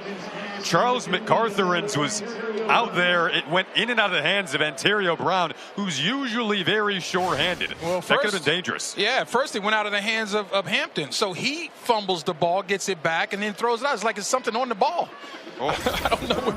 I don't know what's on the football, but both guys mishandled it, and they are lucky to continue to hold this football. Then it slid off the helmet of McCarthyans. Yeah.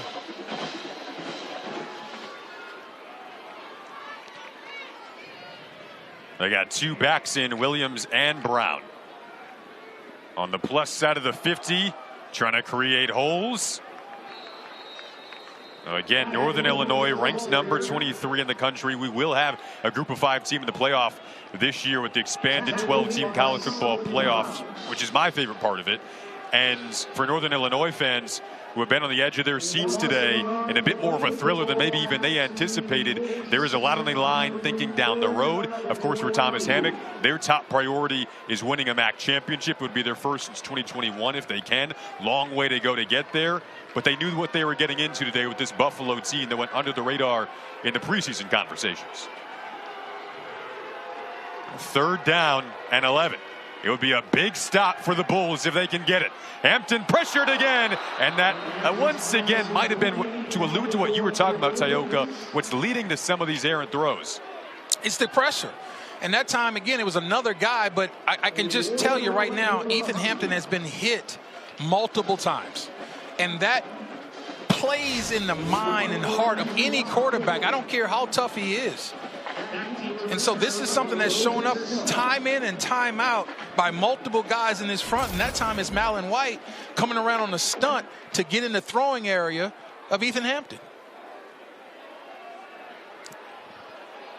That ball will stay in the end zone.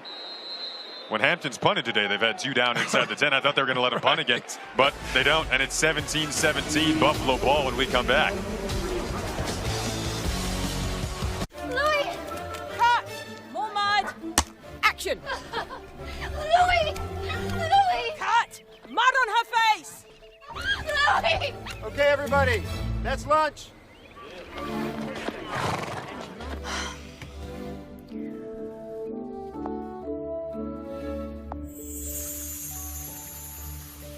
Mud Musk?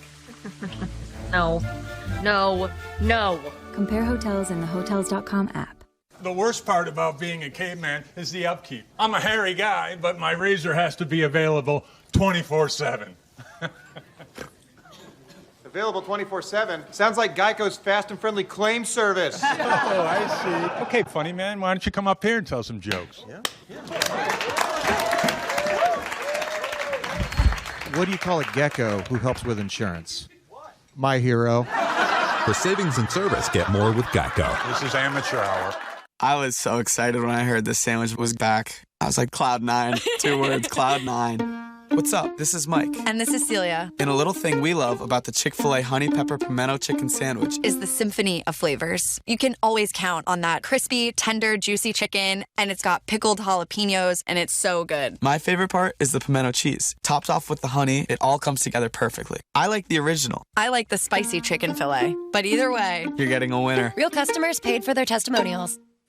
Picture this. You're binging your favorite show, and you're not getting up. Because your sofa has it all. Heated seats, cup holders, wireless charging, even a massage. Because you earned it. Yeah. Zero need to get up. Time for another episode. Or 3. At Value City Furniture, you don't have to picture it. You can experience it. The new 12-team college football playoff begins December 20th on ESPN. Yeah, that's how I get by.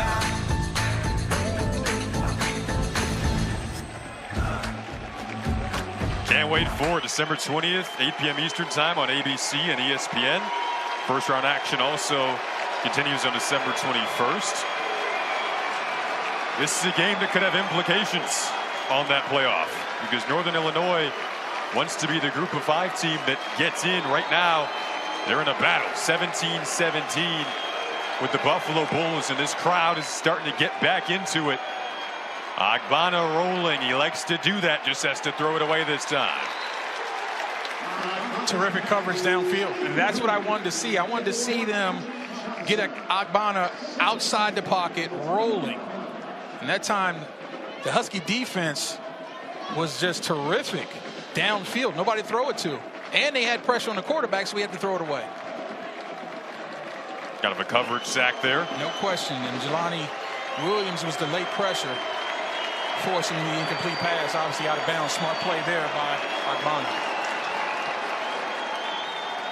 They'll hand it off. Nothing there whatsoever. Henderson, who had the touchdown run in the last drive, gets knocked back. And Jason, now you see the substitutions coming on the field. This is the front that rushes the passer. Loud as this crowd has been all afternoon now.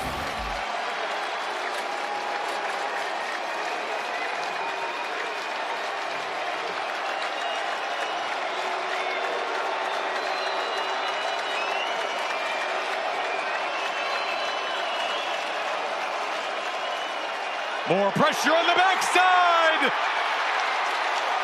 Crowd in DeKalb approves.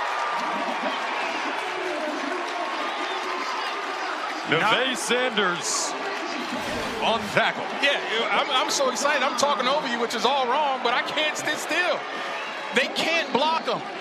They're bringing him off the sidelines to pinch hit home runs. That's what sacks like this is, like pinch hit home runs. I don't need you in second down, 28. I need you rushing the passer on 3rd and long. We just need to get you there. He's unblockable right now.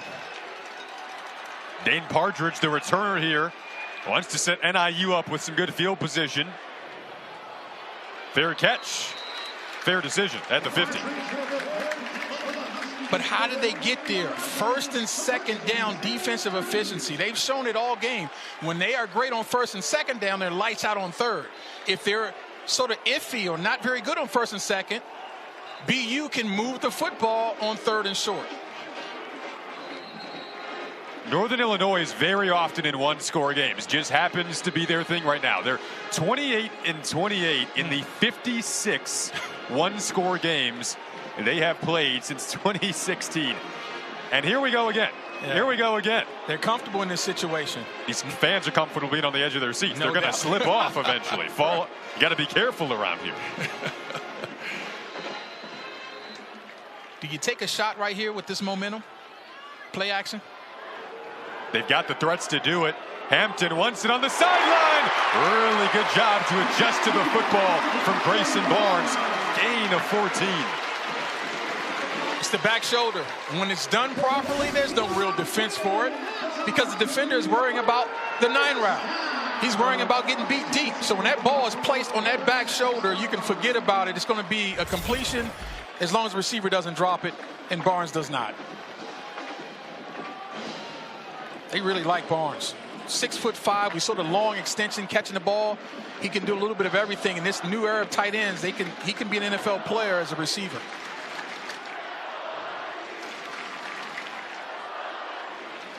Another one of those packages to set up a run with Gavin Williams this time. A good chunk of 4.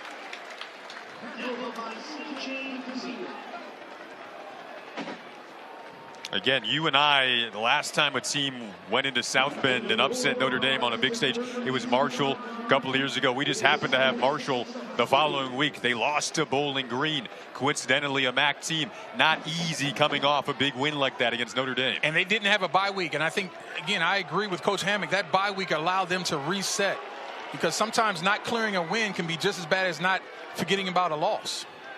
17-17. Back to the ground they go. Sweeping around the edge to make the ankle tackle there. It looked like Jalen McNair. So now brings up 3rd down. Now here's UB's opportunity to get off the field. You're going to see The Huskies substitute. Let's see if we see the UB defense substitute and match personnel they talked about. That's important. Here's the substitution for the defense now. So now they've got their pass rush front end. Can they win like they've been doing consistently in this second half and get off the field on third down? A Buffalo team that came back from down 14-3 to tie this game 17-17. Looking for a big stop. Hampton looks one way, picked off, intercepted. It's Dolak heading the other way, down the sideline, trying to cut it back. Inside of the 20 he goes. Their MVP linebacker and the nation's leading tackler comes up with the biggest interception of his season so far. Well, look, if you thought he was just an in-the-box linebacker, you're dead wrong.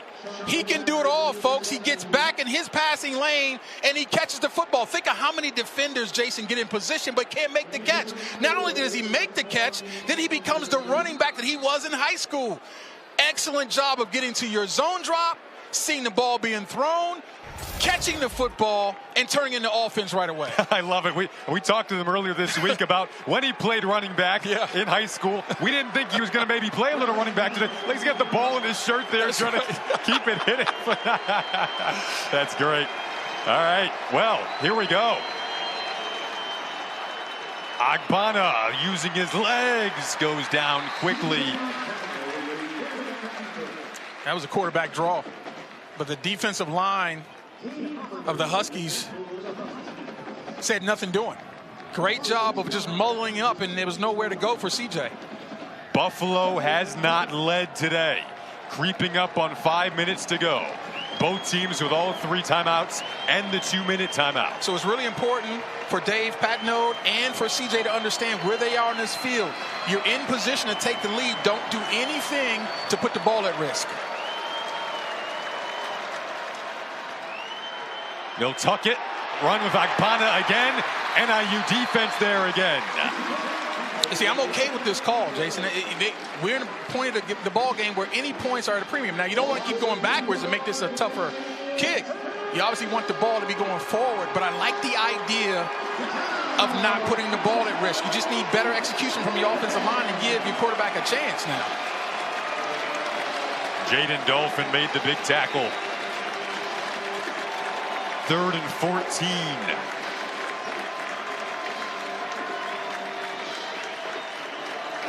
So this looks to be 20 personnel, no tight end in the ball game, 2 backs. I expect to run again, maybe a quarterback run. Running down to call a timeout was Coach Lembo of Buffalo.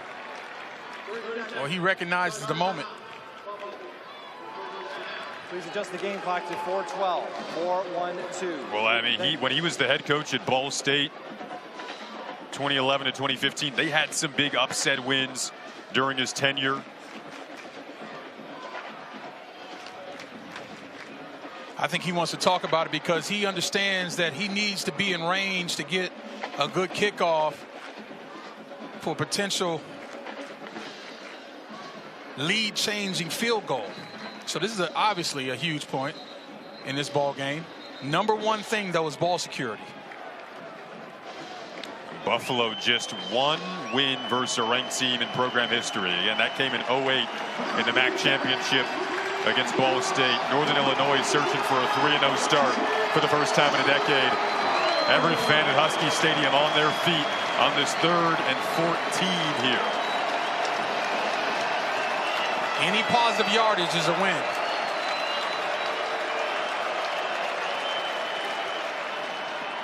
Henderson had the touchdown run in the last drive, gets driven back here by the plow. Forward progress stopped. And remember, we mentioned there was a kicker competition going into camp with Buffalo between Nick Reed and Upton Belenfant. Reed is very accurate. Belenfant is the guy who kind of has the big leg. They made the switch to Belenfant, the Tennessee native, last week. Went 2 for 2. He's 1 for 1 today. 43-yard kick, Jason. He is, like you said, 2 for 2, but that's between 30 and 39. This is his first attempt beyond 40 yards. NIU was great at blocking field goals, blocked 2 against Notre Dame. Trying to take the lead here, and there is a flag that comes out. Kick is good.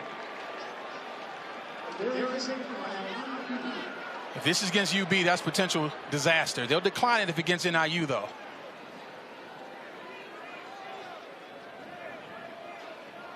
It's against Northern Illinois. Is that roughing the kicker?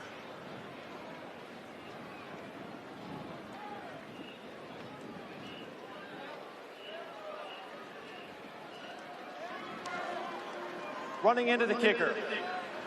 Defense number 5. The penalty is declined. The field goal is good. Yeah, so that would have only been a 5-yard penalty. You got to decline that. Never take points off the board in that situation. Take a look at it and see how egregious it was. Yep, it happens.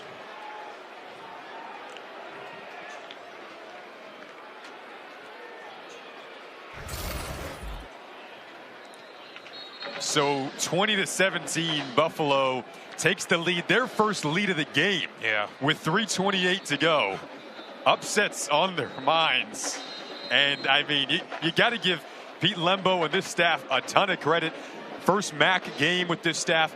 He met with every one of his players, a lot of new faces. Of course, all of the players getting to know him and his staff before the season. He asked them last year, 3-9 season, what was the good, what was the bad, what was the ugly? Then week 2, they went back and started watching film, and they said, okay, this is what we talked about.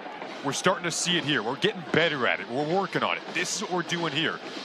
Now you go into this stadium on the road against the number 23 team in the country, and you're putting yourself in position to win a big football game. Yeah, and we talked about it. He said one of the things that kept showing up for him was the players wanted to know that they cared, right? They wanted to know that the staff is with them, that they cared. Well, this is the type of football game where that sort of camaraderie and brotherhood shows up. Things weren't going great in the first half, but you tend to stick together when you're a tight-knit group and you understand that everybody's rowing the boat in the same direction. The coaches aren't against you. The players are not against the coaching staff. Everybody's together. That creates opportunities like this when you can hang in and maybe try to steal a game on the road. Now Ethan Hampton takes back over. Plenty of time to throw, has to give it to his running back. And Brown, who made a man miss, and Dolak with the big interception on the last possession came up to make the tackle. Yeah, see, to me, this is Terry on Brown time. I got to consistently get the football to my best offensive player in order to have the best chance to win this game. Now Hampton, a guy who over the course of Christmas break heading into this year, he knew he'd be going for the starting job. He made note cards, every formation, memorizing the playbook. He was waiting for moments like this, moments like the one he had a couple of weeks ago in South Bend. 2nd and 9 here, 2:45 to go, 3 timeouts and the 2-minute timeout. And they'll give it to the back again in Brown. Big collision at the end of that run. The big collision was with Sean Dolak, two of the best football players on the field. But again, this is where you don't overthink it. Get it to Brown. Great job of cutting back and finishing this run off. This is his time in the ball game, folks. Handed off again. It's Brown again. Northern Illinois seeking a 3-0 start for the first time in a decade. When you think of the new expanded college football playoff as well, this is a game that could have implications in the horizon of this season, this new era in college football. There's going to be a big final 2 minutes coming up here in DeKalb. Coach Gecko. Coach G. Laura, Dan, I didn't realize the media would be here. No, this isn't for work. We're just really big fans. And we're scouting for our fantasy insurance teams. Geico has all the top prospects and 97% satisfaction rating. That's unreal. Oh my gosh, it's true. True! Smells like insurance. Suppose Geico does have devoted fans. It's not weird. Jade, sign my arm. For savings and service, get more with Geico. She only signs claims checks. Louis! Cut! More mud! Action! Louis! Louis! Cut! Mud on her face! Louis! Okay, everybody, that's lunch.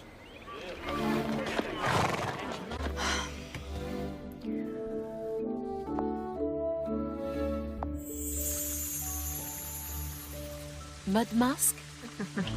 No. No. No. Compare hotels in the Hotels.com app. The Kittles was filmed before a live studio pizza. All right, here you go. Look alive, dipsticks. I got Little Caesars. Did you get pepperoni? I want Italian sausage. It better be bacon pizza. Brothers, it's a 3-meat treat. It's got all those delicious toppings. Come on. Bacon, pepperoni, Italian sausage. And save Pop Kittle a slice. I'm a dog. The Kittles love their 3-meat treat. Order your 3-meat treat for $8.99 and get your game day delivered with Little Caesars. Pizza. Picture this. It's perfect out. You feel like you should be outside, but you stay in. Because Italian leather smells better than fresh flowers. And the richest greens are right here, not in the backyard. And patio furniture, it can't do this. So if the forecast calls for rain tomorrow, perfect. At Value City Furniture, you don't have to picture it. You can experience it. I didn't have to spend my life trying to find my calling. Mine found me at an early age. There was no question of what I wanted to be. It was just a matter of how good I could get and how far I would go. At Ram, our calling is to build trucks. So when you find your calling, nothing can stop you from answering it. All righty, here we go. 20-17 Buffalo. 2 minutes to go. You think the play count really interesting in this game? Yeah, right now it's 73-50 in NIU's favor. And these plays start to mount up. It's like in boxing, body punches where they take the legs away from your opponent. It's going to be very interesting. We're at 73 plus, because here comes 74. As this play count begins to mount, how does UB get tested with those legs? Do they begin to get weaker as the plays continue to get increased? Back to the air, over the middle, and is caught and complete just inside of midfield. Andrew McElroy for the first time today. When you start to run the football, defenders begin to get tighter on the outside. Eyes go into the backfield looking for that run, and the slants become wide open. Tuck, I know you love boxing. The offensive coordinator, Wesley Bishoner, made a Mike Tyson reference last week. He said one thing, you go up against Mike Tyson, you got to do a lot of different things. You got to mix it up. Right. As you see Brown down there. And he got a little dinged up perhaps at the tail end of that collision. See, that completion is available, Jason, because the linebackers are tight to the line of scrimmage. They're concerned about the run game. They're concerned about Brown. And so that creates throwing lanes behind them. If you get accurate passes and you get well-run routes, there's opportunities to gas defenses down the field with the passing game.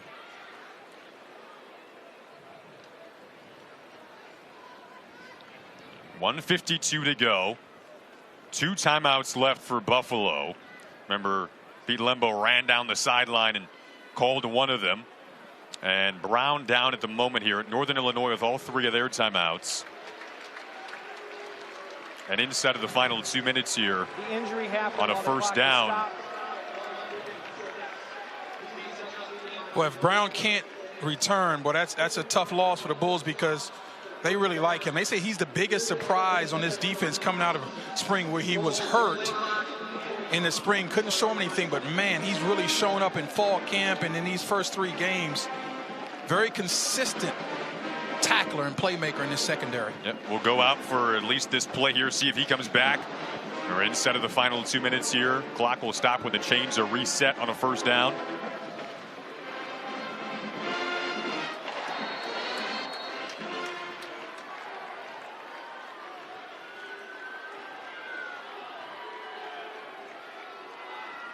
Hampton in this offense, a little deja vu, trying to win a game again on a final drive. They'll step up, fake and slide down.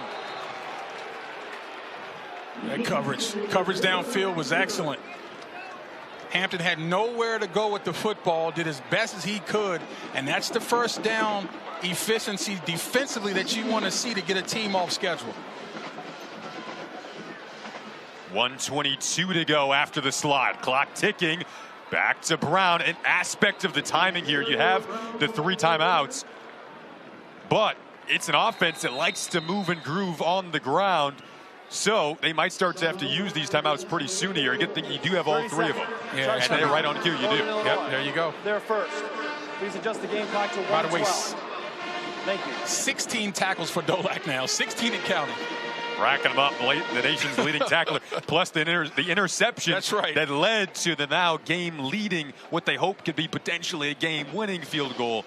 But you see Dolak, his numbers throughout the course of the season. This, of course, the biggest game out of the four you see in the graphic there. What was he doing against Lafayette? He was loafing. I mean, 11? What is That's that? an off day for him. 16, 16, 16. Well, he's definitely bounced back today. Man, and again, he's not a one-trick pony. He's not a one-down backer. He can play on every down because he understands zone drops. He's been around for a long time. You can't trick this guy. You can't make this stuff up. College football, you're so unpredictable. You just never know. 3rd and 6. Biggest play of the ball game right here. Hampton looks one way. Pressure coming from the opposite way from Fuqua. Then he gets ripped out of bounds by Murdoch. And now 4-down territory for the ball game. No doubt. Again, the secondary play couldn't be any better. Very good time to throw the football, though. Offensive line showed up. He just had nowhere to go with this football. Now what do you dial up? Nice job of getting positive yards by Hampton. Now this is 4th and manageable. So the playbook is wide open. Middle of the field is wide open with this much time left. I don't think you can run the football here, but I got to find a way to get it to my best athletes. Brown should be an option as well. 4th and 4. Trying to extend the game. Hampton, quick throw, complete. First down. A lifeline. And it's the second connection with McElroy. They got zone coverage. They went with all hooks. Love the play call. Great job of executing under duress by Hampton. Under a minute to go. Chains reset. Clock starts again. Down 3. Right at field goal range. Hampton, another throw, another completion. Clock will keep moving unless they call the timeout. It's McElroy again. Whistles are blowing. And we do get a timeout. 30 so right now the Bulls are content to rush 4 and play zone coverage behind them, keeping the ball in front of them. So biggest play of the game right here. Well, and the protection, that's where it starts. Clean pocket, and so now he can watch the hook routes and read the defense. He's looking at the middle defender. Wherever he goes, he throws it the opposite direction. Obviously, it was a catchable ball. Nice execution. This is what you live for. Conference play is back, my friends. That's right. Ethan Hampton doesn't want 3. He wants 6. Who can execute in the tightest of existences in the ball game? The pressure is high. Who can focus and do exactly what you've been practicing? It's easy to do it when the game's not in doubt. Harder to do it now.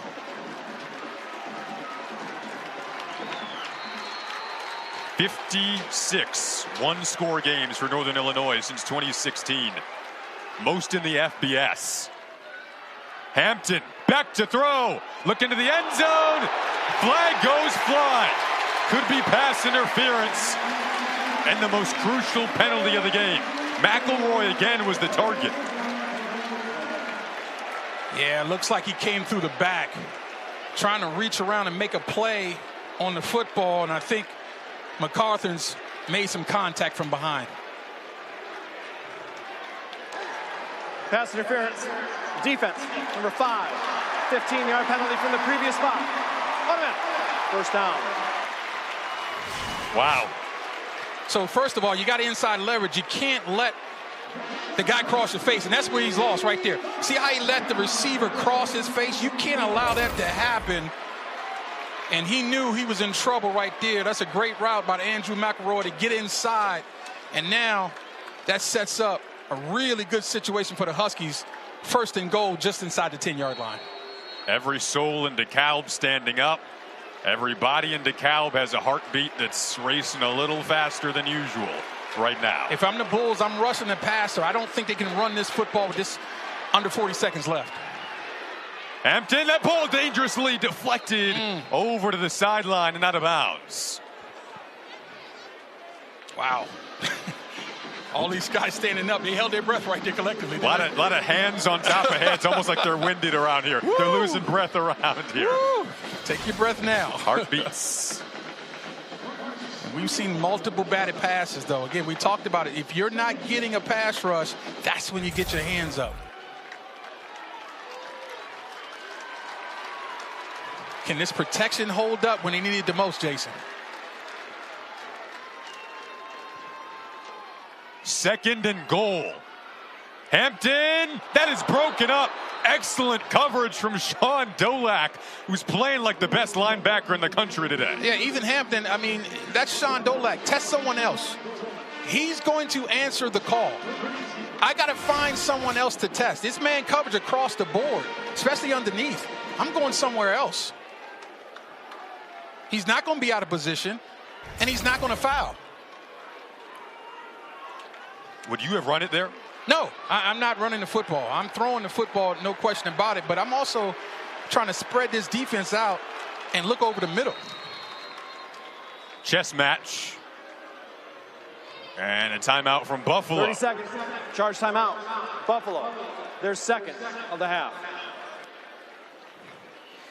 I mean, to continue on that question, though, I mean, certainly not a lot of time, of course. Could you have run up? I don't know. There's not a ton of time to do that. I was curious with how successful Brown has been today. He's got the 2 touchdowns. Didn't know your thought there. The idea of running the football makes a lot of sense because I think with their substitution, Buffalo's in pass rush mode. It just makes me nervous that you be getting, if you don't get it done, if you don't score, you're in scramble mode now. Right. That's when things get a little hectic. So I would be concerned about that on third down. First time as a ranked team since 2013 for Northern Illinois. 2-0. Buffalo, new head coach Pete Lembo. I mean, this is a Buffalo group that is coming here as an underdog on the road. Only one ranked win in program history back in 2008. Northern Illinois on the ropes. 32 seconds left. Third and goal. Down 3. Got to find a way to get your best players. That's Rudolph and Brown. Get the ball in their hands. Hampton, their experienced quarterback, rolling out. Plenty of time. Good coverage, though, downfield. Just has to throw it into the turf. And now the mindset goes to game-tying field goal. How outstanding has this Bulls secondary been the entire fourth down? I mean, again, the offensive line is doing this job. Take a look at Hampton. He goes through the entire progression. There's no one to throw the football to. And smartly, he doesn't put the ball at risk. He understands the situation. But, man, that is unbelievable coverage downfield. Cannon Woodle hit a couple of weeks ago at Notre Dame, what turned out to be the game-winning field goal. Today he's trying to tie it.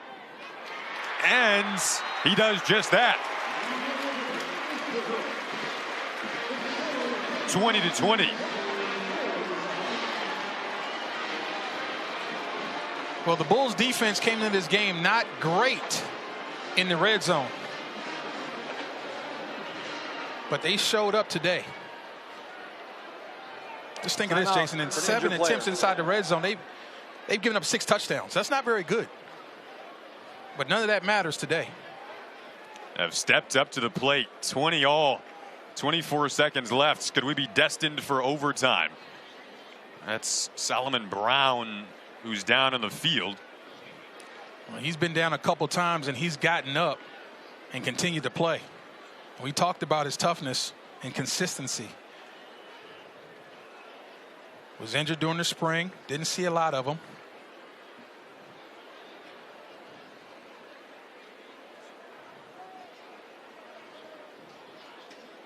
A key part of their defense, described as kind of what's been their biggest surprise guy of the season. So if this goes into OT, you definitely want him out there for your defense. Minnesota transfer in 2021.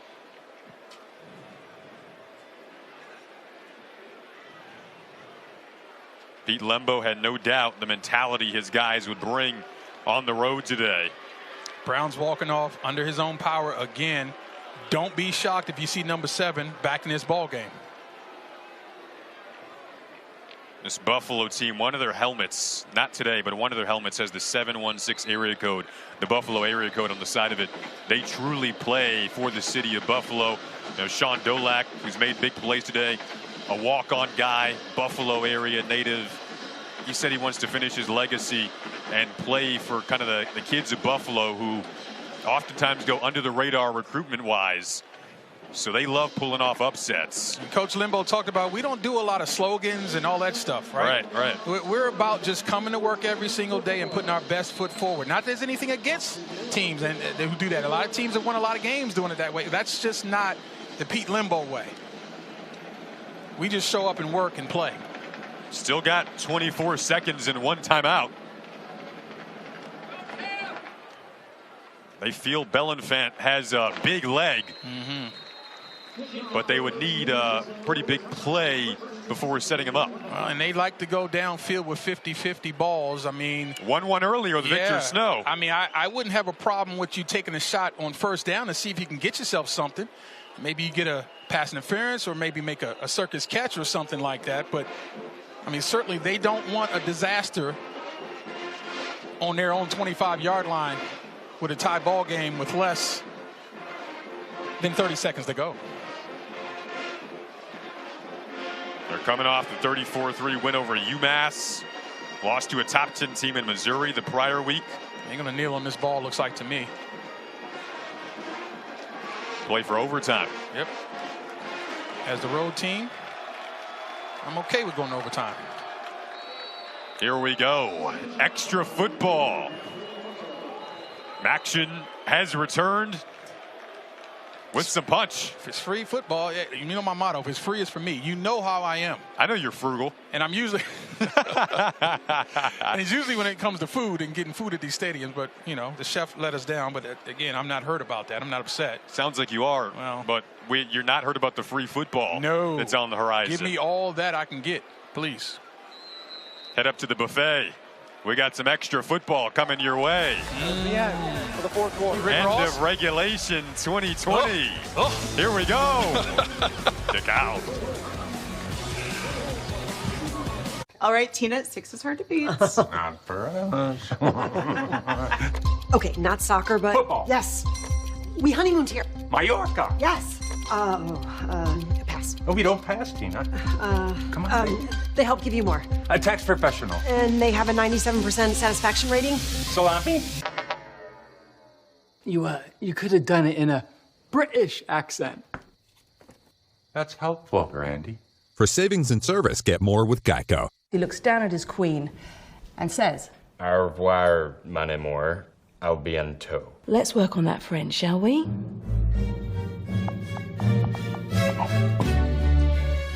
Au revoir, mon amour. À bientôt. Au revoir, bientôt. More, à bientôt. Au revoir, mon amour.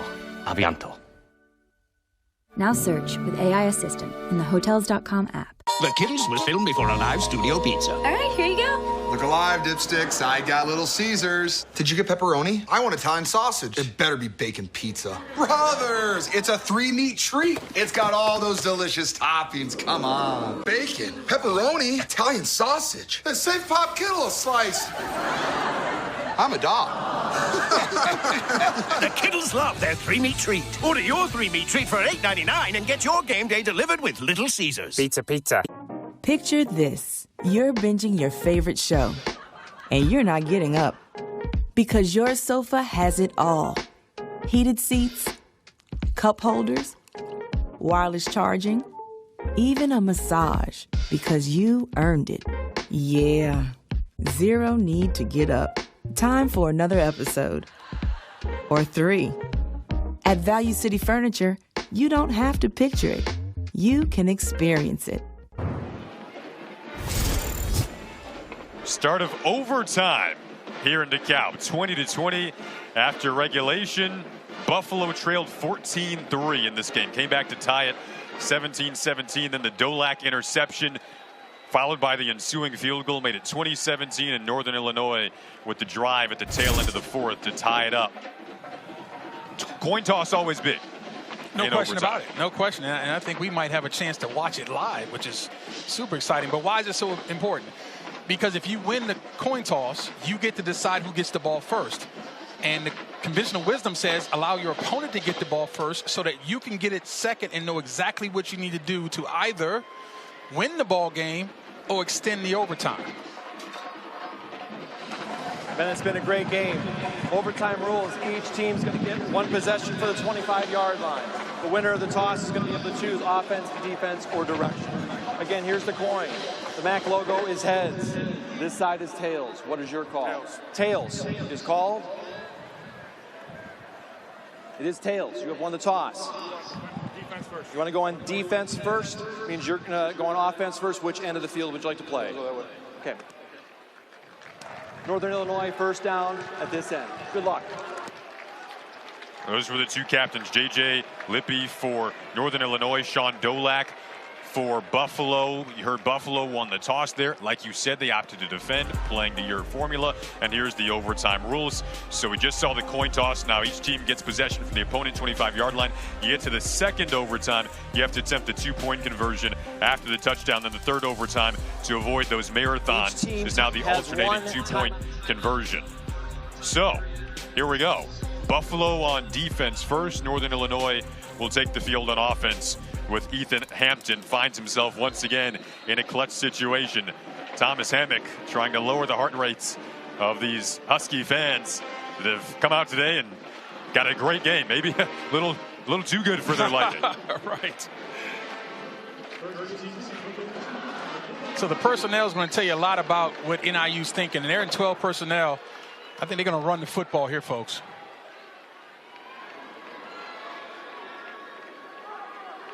That's Rudolph they keep bringing in motion. Now up to hand it off. Dolac on the pursuit.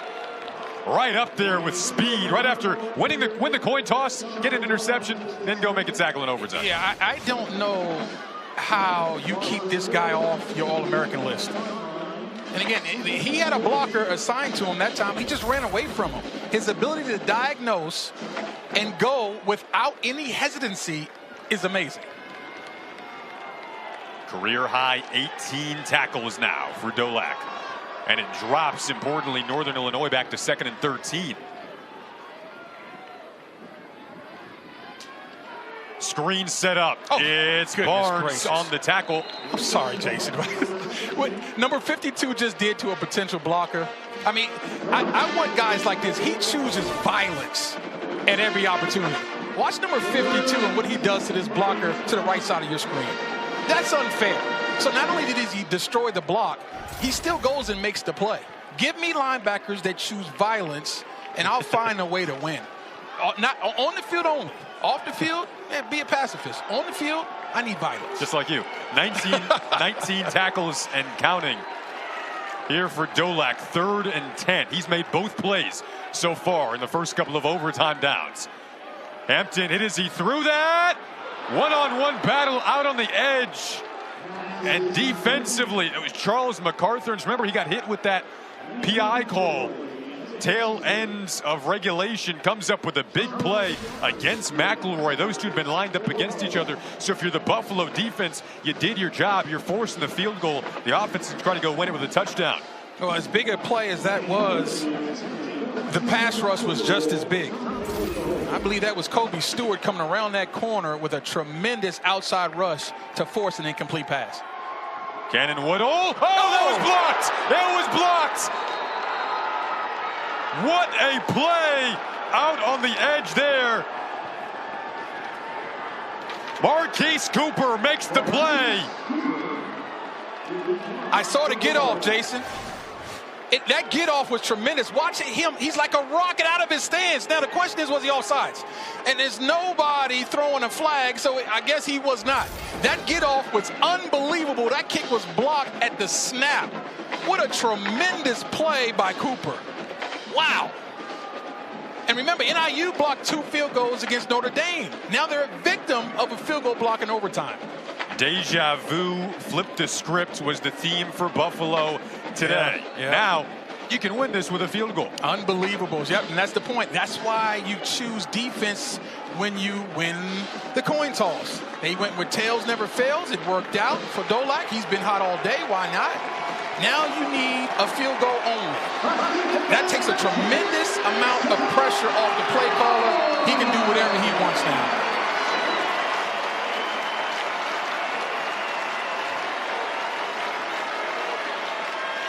They'll just hand it off here to Henderson, stopping the forward progress, and you wonder if that is the mindset, how close you just try to get here to set up Upton Belenfant. They used 2 kickers at times. Nick Reed was the kicker to begin the season. If you were going to go play action, I think that was the down to do it, Jason. I think you stay away from it here.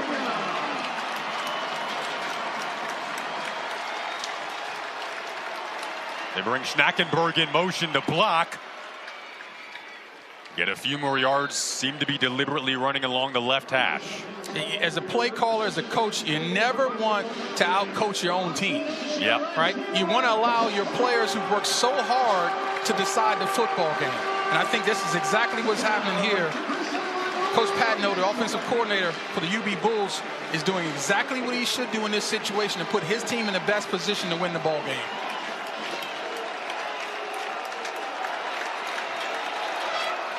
Opt to keep it on the left hash again. A dive ahead there for Agbana. CJ, stay up. I mean, that's what I was thinking. Right, the room. And I know what you're thinking. But stay up. You're still running. Oh, my goodness. But instead, the mindset at the end of the day was to set up Upton Belenfant. Woo. And because you blocked the field goal attempt from Northern Illinois, you can go ahead and win the game right here on the road as the underdog. Belenfant hoping to be the hero. They better block this front, Jason. Again, NIU, as they call timeout to ice the kicker. They're excellent at blocking kicks. They did it against Notre Dame. Can they block another here? We talked about this with the head coach, Pete Lembo, who you see on your screen there. In the Notre Dame game, they mentioned the fact that Notre Dame didn't get some of those kicks up high enough, so they're looking to get them up high enough. Now, you look at this third down play. Does anybody tackle? Well, no, that's the second down play, I believe. I know what you were referring to, though. The third down, the third down run where you're trying to get it up ahead, and you think maybe he could have gone. Yeah, CJ, and I know he was anticipating being tackled up inside. He didn't want to lose the football trying to gain extra yards, but I don't think anybody tackled him. So now, nonetheless, Belenfant on the road. Buffalo, a pretty heavy underdog today.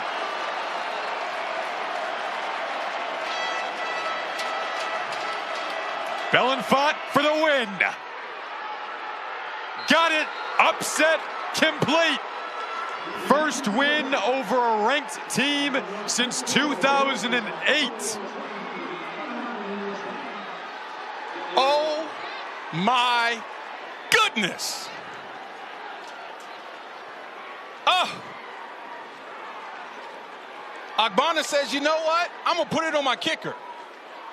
And Belenfant says, please do, because I'm going to answer the call. What a game, college football.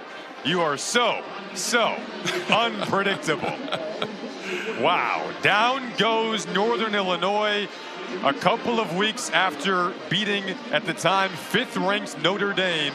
It's the Buffalo Bulls who spoil the day in DeKalb.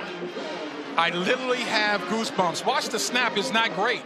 But the smooth operation takes over, and Belenfant has ice water in his veins as he splits those uprights. And that is one of the bigger wins that you have ever had in your program, Buffalo. That's how you start conference season. First MAC game for Pete Lembo as head coach of Buffalo, and they come in here and do that. Absolutely incredible. The ability to win the moments in the second half especially. They deserve this win. That was not given to them. NIU played well enough to win the game. But Buffalo won the moments when it counted. They hung in there. They were down. They fought all the way back. And defensively, they led the charge.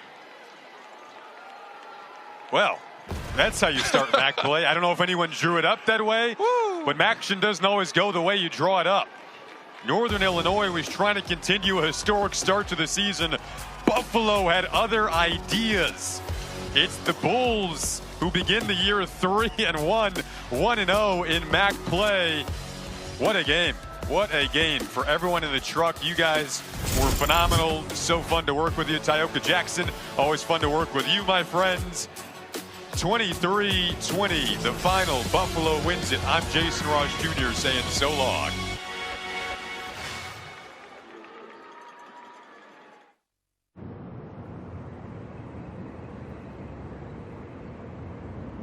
Coach Gecko! Coach G. Laura, Dan, I didn't realise the media would be here. No, this isn't for work. We're just really big fans. And we're scouting for our fantasy insurance teams. Geico has all the top prospects and 97% satisfaction rating. That's unreal. Oh my gosh, it's true.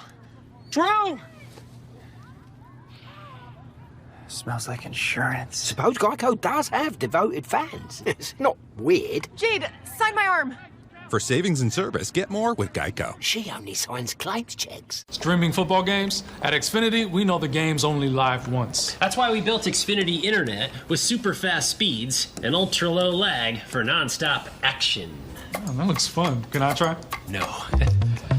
You always do this. The Kittles was filmed before a live studio pizza. All right, here you go. Look alive, dipsticks. I got Little Caesars. Did you get pepperoni? I want Italian sausage. It better be bacon pizza. Brothers, it's a 3-meat treat. It's got all those delicious toppings. Come on. Bacon, pepperoni, Italian sausage. And save Pop Kittle a slice. I'm a dog.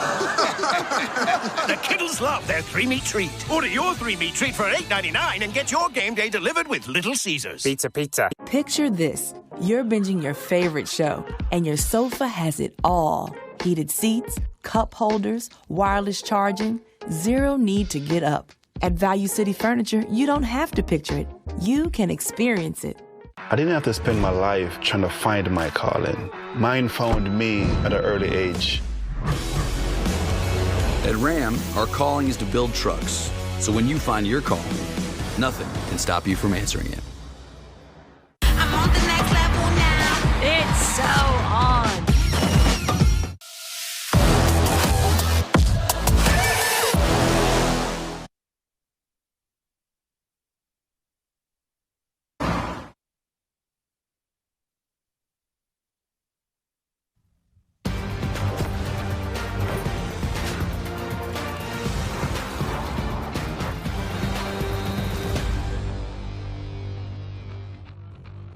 An old Big 12 rivalry renewed in the new Big 12. Iowa State hosts number 21 Colorado on this Sunday in Central Iowa. Hello, everybody, and welcome in to Cyclone Sports Complex in Ames. Alongside the former Cyclone defender Lindsey Long, I'm Noah Wolf. So glad to have you with us on this Sunday. And Lindsey, both of these teams off to a good start early, still in the Big 12 season, but a good start nonetheless. They are. They're both undefeated, and a big reason is because of the goalkeepers.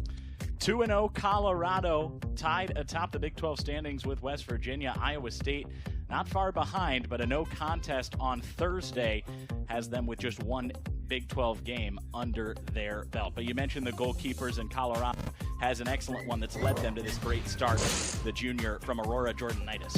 Jordanitis has come up big for the Buffaloes in the opening conference play with 6 shutouts this season so far. Her versatility in the box and ability to read the game really well, I should say, is definitely a strength. And Avery Gillihan on the other side has been excellent for the Cyclones in her second season. Avery Gillihan has made her own mark in goal for the Cyclones with a big save against UCF this last Thursday and a couple big saves against the Jayhawks to keep them off the board in their opening conference win.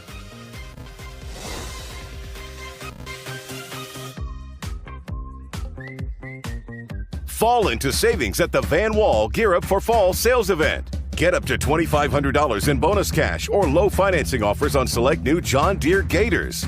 Plus, grab a John Deere 1023E compact utility tractor for just $129 a month, complete with Van Wall's exclusive 10-year warranty. Don't wait, these deals won't last long. Visit Van Wall today and gear up for fall like never before, because nothing runs like a deer.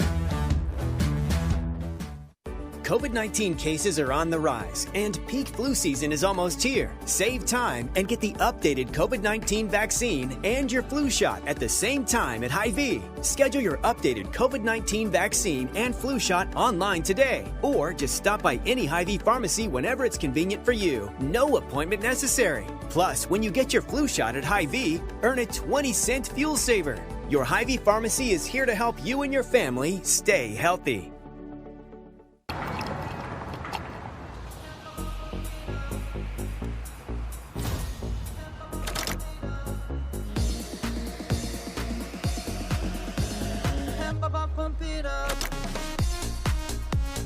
A fuel choice that even rivals can agree on? Now that's worth the hype. Cheaper, cleaner, and homegrown. Pump it up with Unleaded 88.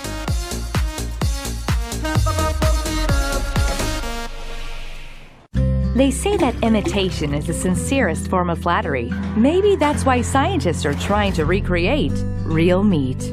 But why tamper with what Mother Nature has already perfected?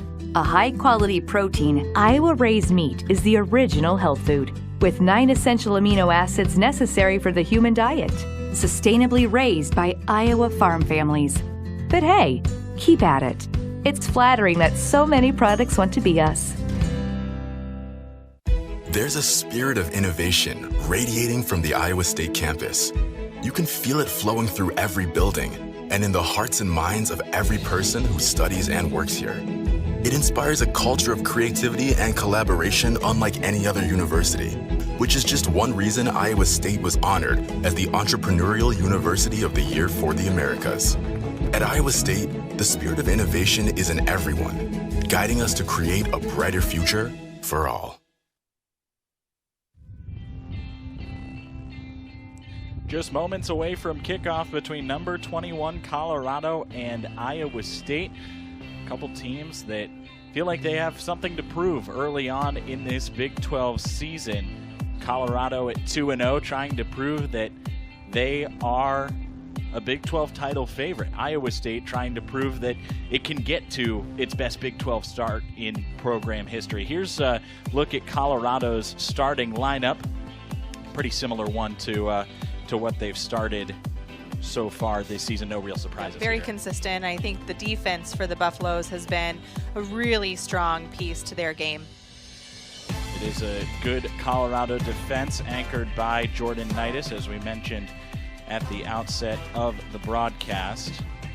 Looks to be a 4-4-2, just based on positions. We'll see how it plays out. Meanwhile, for Iowa State, a late scratch in the lineup. Regan John is not, in fact, starting for Iowa State. In her place will be Jordan Herrera, making her first career start. Well, and Jordan has come in and provided really strong minutes for the Cyclones, and I think getting a start today is going to be able to help her just continue to build on that contribution. Colorado has taken the field. We get a look at their head coach, Danny Sanchez, in his 13th season at Colorado, the Buffaloes' winningest coach in program history. He has 305 NCAA wins under his belt in his 22nd season in the NCAA.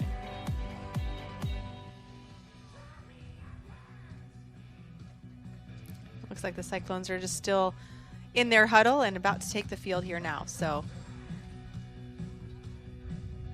we get a look at Matt Fannin in his 5th season as Iowa State head coach. Did wonders at Bowling Green in a tough Mid-American Conference and looking to make his mark in the Big 12.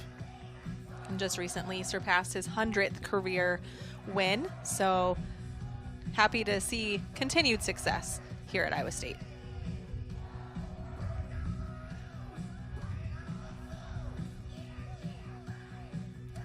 Iowa State will kick it off. You know what time it is. Morgan Fermaniac to do the honors.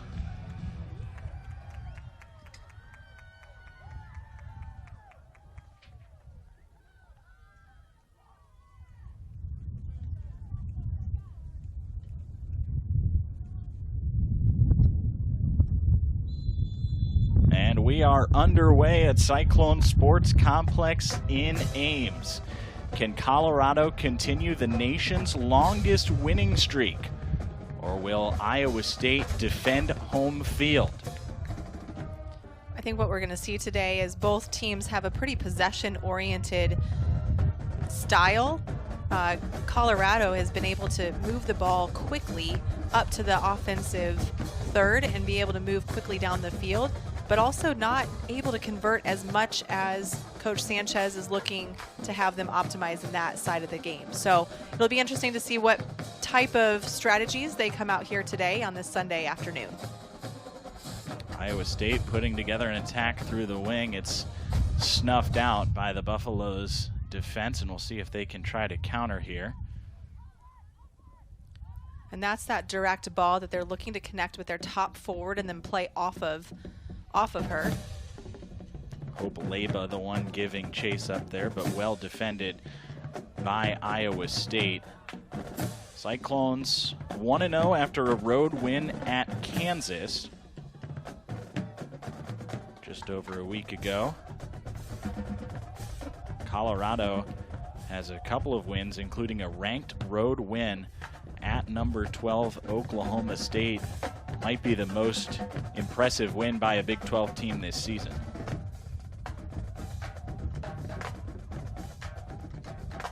Cyclones trying to get some numbers up the field. Jordan Herrera on the ball.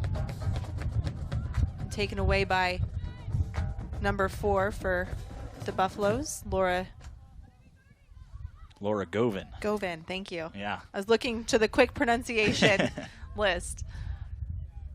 Yeah, we mentioned Herrera making her first career start.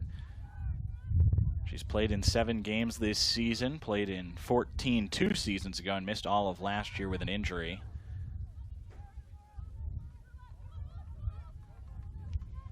Right now, Colorado seems to be just kind of testing the waters when they bring it forward, not necessarily committing to a full attack, and content to keep numbers back. See what Iowa State can do against, as you mentioned, a strong Colorado defense. There's a lot of back and forth right now, and just even the ability to maintain possession. You see both Iowa State and Colorado giving the ball up quite a bit.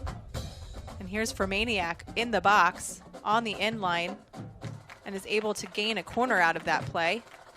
Yeah, a header there from Phoenix Dawn Miranda, the senior from Hawaii, just trying to disrupt the Iowa State attacking chance, and she did, but couldn't get possession there. A battle between Vermaniak and Faith Leba. I mentioned Hope.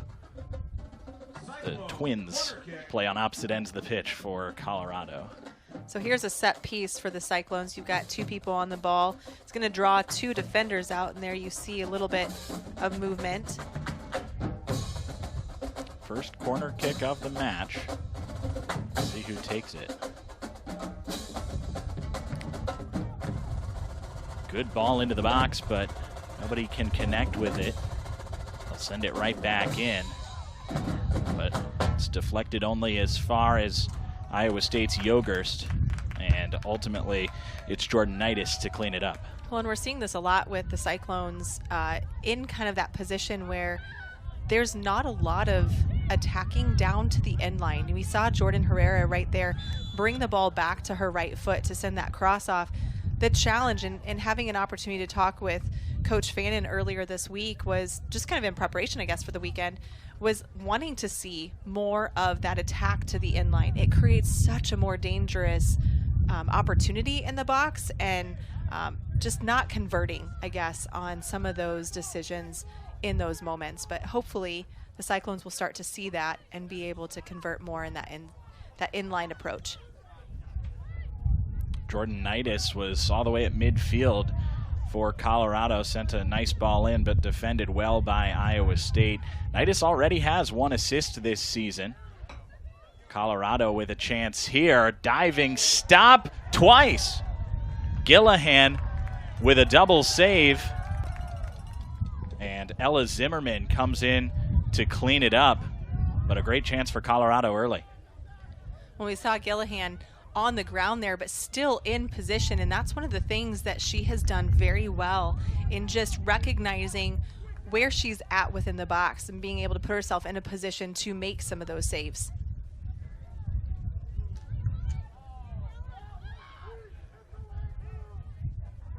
Good, strong ball control there by Emerson Lane. Hope Leba tried to get a cross in. Defended there by Adelaide Wolf out to the corner. Here's a good turn and looking to play the ball through.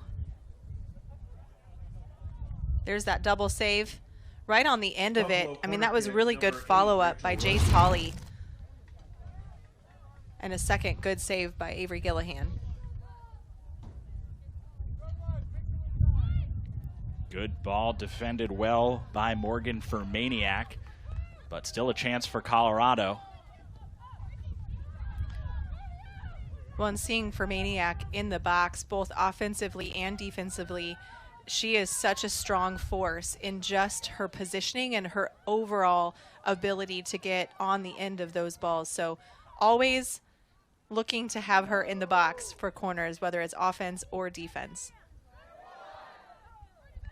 Colorado trying to attack down the left side through Ava Priest.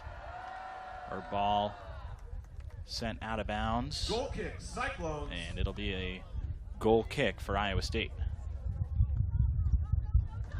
Just lost her footing there, I think, as Ava Priest made a nice run down the left. When you can see that intention and being able to attack the inline, that's what Coach Fannin is wanting to see more out of his Cyclone players, is being able to make that conversion into the box.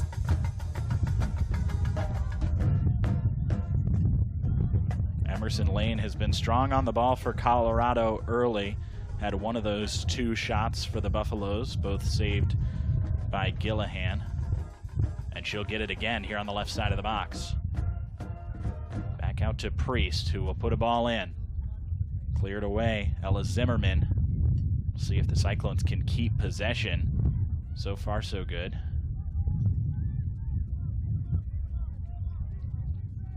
There's Fermaniac on the ball.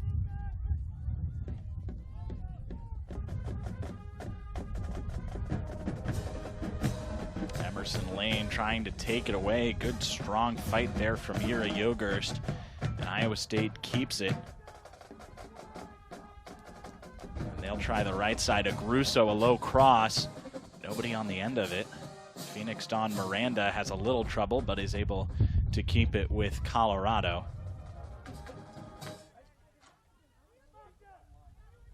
Govin streaking through the midfield.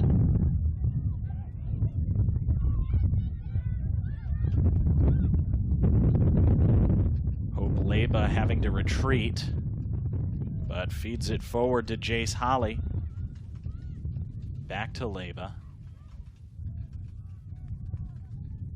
And it seems like after those first 5 minutes or so, Colorado much more willing to send numbers forward in support of an attack. Yeah, and as you were talking kind of at the beginning with just some of the formations, you can see how defensively they're getting numbers into the midfield. So there's a lot of transition between their defenders, Colorado's defenders, and their midfielders, and I think that's what's helping get numbers up the field pretty quickly.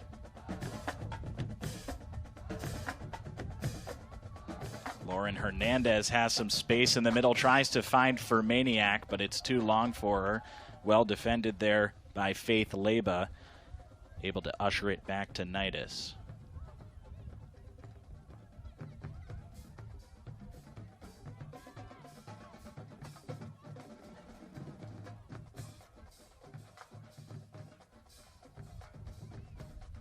So you see the Cyclones backing off here a little bit, being able to just direct more of how to get numbers behind the ball.